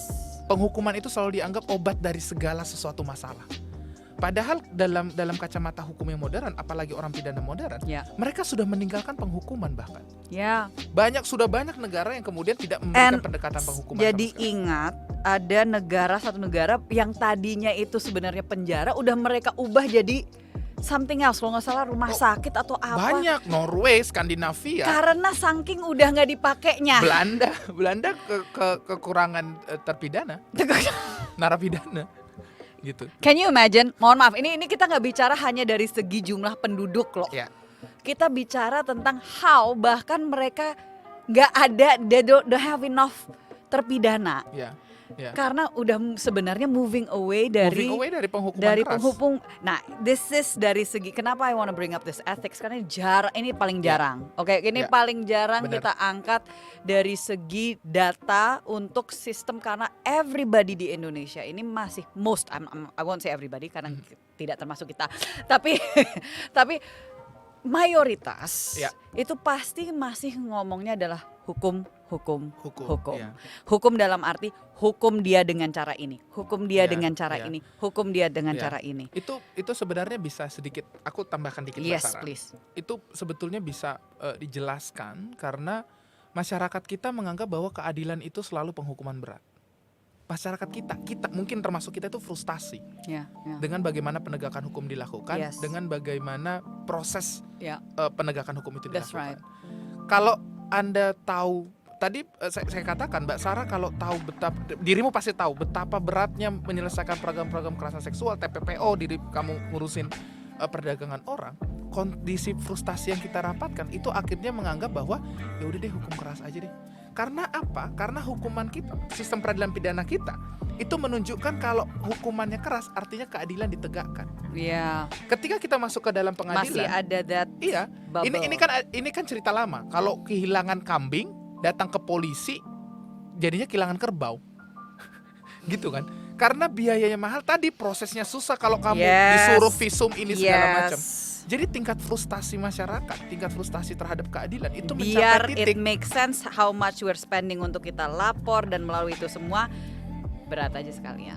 Jadi ya udah hukum aja karena kita nggak mendapatkan apa-apa. Jadi rekan-rekan, ini adalah masalah yang sangat kompleks, Yes. gitu ya. Yes. Ini masalah yang kompleks di mana penegakan hukum kita harus perbaiki, pemulihan kita harus perbaiki, dan tadi suara Anda itu didengar gitu loh. Iya, Bu- iya. Buat suara Anda didengar, Nah, itu yang paling penting On menurut this saya. point, the last one I will bring up adalah dari segi populisme, ya kan? Karena kenapa ini saya mau ngangkat ini dari segi yang sedikit berbeda. Karena seringkali ya pokoknya misalnya media nih. Media ya, I mean with all due respect dengan rekan-rekan media saya, oke. Itu seringkali mengangkat apa yang viral, viralkan apa yang benar. Ya. Do you understand what I mean? Ya. Jadi mereka ngangkatnya adalah dari ini lagi hot issue, Ngejar ya. terus habis itu ini yang lagi populisnya yang sebelah sini. Iya. Jadi angle-nya harus diangkat dari sebelah situ, gitu kan? Daripada ngangkatnya ya seperti ini, istilahnya ayolah kita bicara dari angle yang istilahnya with kacamata yang lebih luas, nggak hanya bicara tentang pidana di Indonesia tapi juga negara-negara yang dimana kita bisa belajar dari mereka loh berdasarkan data yang sudah ada, karena mereka sudah memberlakukan hukuman ABCDE, mau dari hukuman mati sampai hukuman seumur hidup, sampai hukuman kebiri, kimiawi maupun yang fisik. Mereka udah memberlakukan, jadi kita bisa ngecek Betul. efeknya seperti apa. Betul. They've done it gitu loh, ya Iya. kan. Nah, bicara tentang ini karena again saat ini banyak sekali pengambil kebijakan karena demi mempertahankan Populis. their posisi. Ya. Itu kan seringkali sangat bergantung kepada suara dari pemilih mereka. Betul. Oke. Mau itu yang eksekutif maupun yang legislatif. Ya. Oke. And ini saya terang-terangan aja. Hello, I was in there. I was in the system. So I know what I'm talking about, oke? Efeknya berarti banyak dari mereka, misalnya nih ada rekan saya yang waktu itu dia posting dia menolak RUU penghapusan kekerasan seksual. Saya tanya, "Bang, kenapa? Padahal I know you," gitu kan. Yes. Saya kenal abang tuh orangnya logika banget, ngerti lah gitu apa yang lagi kita perjuangkan. Kenapa? Jawabannya simpel banget. Yaitu konstituen gue, Sar. Yes. Ntar kalau gue nggak minimal memfasilitasi atau minimal menerima mereka, terus mendukung itu, ntar gue kehilangan suara dari situ. Iya.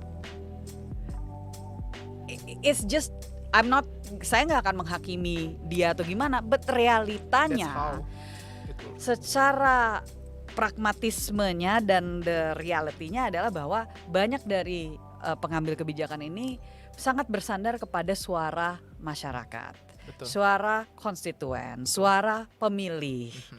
Nah, kalau misalkan suara pemilih itu masih menekankannya kepada pelaku, as you said, dan bicara tentang hukuman karena melihatnya bahwa hukum ini untuk mohon maaf, saya jadi kadang-kadang beberapa saya respon. Iya. Di medsos saya respon, saya bilang mohon maaf saya tidak setuju dengan itu. Oke, kadang-kadang I'm one of those yang pokoknya orang suka bingung ngapain sih lo respon satu-satu. It's not that I don't have enough things to do. Hello, I have so many things to do. Tapi kadang-kadang gemes aja gitu kan. Jadi saya respon, saya bilang mohon maaf saya tidak setuju dengan hukuman mati atau hukuman kebiri karena itu bukan solusi gitu. I try to explain gitu. Dan sebenarnya kebanyakan dari mereka itu lumayan ngerti gitu, dalam arti ya sih Mbak, saya cuman emosi aja. Ya. saya emosi aja mendengar itu, dan gimana sih ya supaya ini tuh nggak terjadi lagi. Dan jadi ujungnya sebenarnya sama, we all have the same, we want untuk ini dicegah untuk terjadi kembali. Ya. Kita mau untuk pelakunya pokoknya ditegakkan hukum, yang dimana pelaku itu bisa belajar dari situ. Ya. Karena saya bilang, saya lebih doanya Bu, bukannya dianya untuk mati. Ya. Karena I'm sorry, death, dia nggak bakal ngerti apa yang what the heck he did kadang-kadang gitu, or she did. Buat saya justru doa saya supaya dia bertobat dan dia sadar apa yang dia lakukan. Ya. Karena lo mau hukum dia kayak gimana kalau dia nggak sadar bahwa yang dia lakukan itu salah. Ya lo ngomong sama tembok. Ya. Ya kan, istilahnya masuk penjara, yaitu yang 600% capacity gitu kan, nggak ada rehabilitasi, nggak ada persiapan untuk mereka bisa kerja, ada penghasilan, yang akhirnya Kembalinya pas gitu mereka keluar dari penjara, akhirnya mereka malah pengangguran, frustrasi secara sosial, pelampiasannya secara kekerasan, right? Betul. Nah makanya saya kalau gitu 15 tahun ntar keluarnya jadi lagi dong. Ya, and that is the fear, yes. Which is why we're saying penjara is not the answer. Yes. It's not, well, not always the answer. Most of yes. the time justru it's not the answer. Karena masalahnya bukan soal mereka disekap terus untuk nggak ngapa-ngapain, tapi apa sih yang harus kita berikan kepada mereka selama mereka ada di dalam situ. Benar. Dan itu nggak bakalan jalan, Mbak, dengan kondisi overcrowding lapas sekarang. Kalau kita mau bahas ke sana ya. Jadi kalau masyarakat bilang, wah di penjara juga nanti belajar. Ya itu ya, maksudnya masuk kelas teri, keluar kelas kakap gitu katanya. Iya, masuk kelas teri, keluar kelas. Tanda tanyanya kenapa bisa?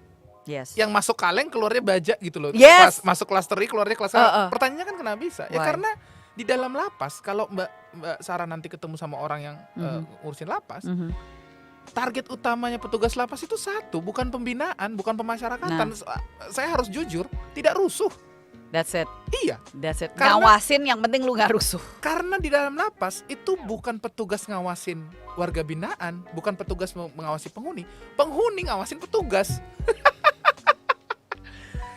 Gimana kamu ngawasin 1 orang? Gimana ngawasin 1.000 orang? Rasionya gimana sih 600 orang. kalau 600% overcrowding itu how?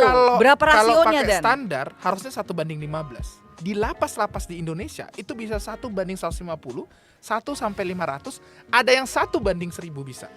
Dalam ini satu, kita nggak ngomong petugas umum ya, kita ngomong petugas kali shift ya. Yes. Satu kali shift yang Of di course. menara-menara itu loh, Iya, Mbak, yang iya. ke bawah. Jadi kalau udah kejadian, rekan-rekan bisa lihat, viewers ya, pendengarnya Mbak Sarah bisa cek semua kerusuhan lapas, cek semua kerusuhan lapas. Ketika kerusuhan terjadi, petugas nggak bisa apa-apa selain ngejagain gembok, karena emang nggak ada orangnya. And that's why waktu kebakaran terjadi, Ya, exactly. don't be surprised. Exactly. Karena dia nggak bisa, harus ditutup. Kan tutupnya manual. Yes. Duitnya nggak ada untuk bikin itu jadi otomatis seperti penjara yang kita Bro, nonton di ini TV. mau nggak mau harus ada episode kedua. Udah, pokoknya udah intinya sebenarnya itu. Karena kita we can keep going Yes. gitu. Tapi the point adalah let's start talking about korban juga. Betul. Karena untuk pelaku ini udah banyak banget, dan itu pun juga PR-nya masih banyak banget. Benar. As we know dengan Benar. lapas ini, bahwa Benar. nanti we can have a segment khusus untuk ngebahas Please. tentang Please. the kinds of different kinds of hukuman dalam tanda kutip ya, Oke. yang diberlakukan yang Oke. sebenarnya menunjukkan success rate untuk mencegah residivisme. Siap. right di negara-negara lain, gimana untuk mereka keluar dari sana justru become percontoh, you know, like exemplary citizen gitu kan. Itu kita bisa bahas itu juga. Betul. Belum lagi kita juga bahas tentang yang lain-lain, terutama yang berhubungan dengan Permendikbud dan RUU penghapusan, atau sekarang menjadi RUU tindak pidana kekerasan seksual. RTPKS, ya. Apalagi yang to do with consent gitu ya. Wah, itu penting dibicarakan banget. I jujur ini just to ending, tapi untuk jadi kayak teaser untuk berikutnya gitu ya. I bingung gitu, mau pakai kata apa ya untuk menunjukkan bahwa satu pihak mau, satu pihak nggak mau. Ya. Kalau tidak menggunakan tanpa persetujuan korban. Ya. What do oke, kalau lo nggak mau pakai those words, solusinya apa ya? Satu, Mbak, cuma satu kalimat satu kalimat rentetan kalimat untuk itu ya. Hukum itu bukan cuma soal larangan, bukan cuma soal rumusan pidana seperti tadi Mbak Sarah tanya. Koma yang harus dipikirkan pembentuk undang-undang adalah operasionalisasinya. Jadi kalau ditanya apa bahasa lain dari persetujuan, kita bisa bikin risetnya banyak. Oke. Apa gimana caranya supaya ini keseimbangan, kayak kata Bang Nail, jangan dari logika, jangan dari ideologi berangkatnya. Yes. Kita bisa berdebat banyak. Tapi yang harus dilakukan hukum adalah melihat bagaimana operasionalisasinya. Oke. Operasionalisasi itu sudah ratusan tahun Mbak dilakukan di seluruh dunia, dan itu kenapa akhirnya berhentilah dia dalam konsep konsen. Itu teaser. Nanti kita bisa bahas lebih lanjut. Tunggu sebentar. sebelum kelanjutannya, tapi operasionalisasi itu artinya apa, Bang? Artinya Mbak, konsen itu adalah titik terakhir perdebatan soal kekerasan seksual. Jadi kenapa dipakai kata-kata persetujuan, konsen? Karena sebenarnya ada ruang-ruang dalam kekerasan seksual yang korban bahaya kalau konsep konsen tidak ada. Saya kasih contoh paling gampang. Yes. Perkosaan terjadi, dua belah pihak. Ya. Kalau yang penolak Permendikbud kan mengatakan bahwa wah ini berarti melegalkan hubungan seksual suka sama suka. Oke ya. Perkosaan terjadi. Korban nggak bisa buktikan, Mbak. Kalau logika konsen tidak ada, yes, artinya semua jenis hubungan konsen itu suka sama suka, dipidana, korban dipenjara, pun jadi pelaku. Korban pun jadi pelaku. Yes. Wait, okay, we know that teaser. Ya udah, oke. Ya oke. Itu bisa panjang lagi. Oh my god. Itu aja lagi. Itu perdebatan di Belanda tahun 1870. Mbak. I'm sorry, 1000 what? 100 tahun yang lalu, 140 tahun yang lalu.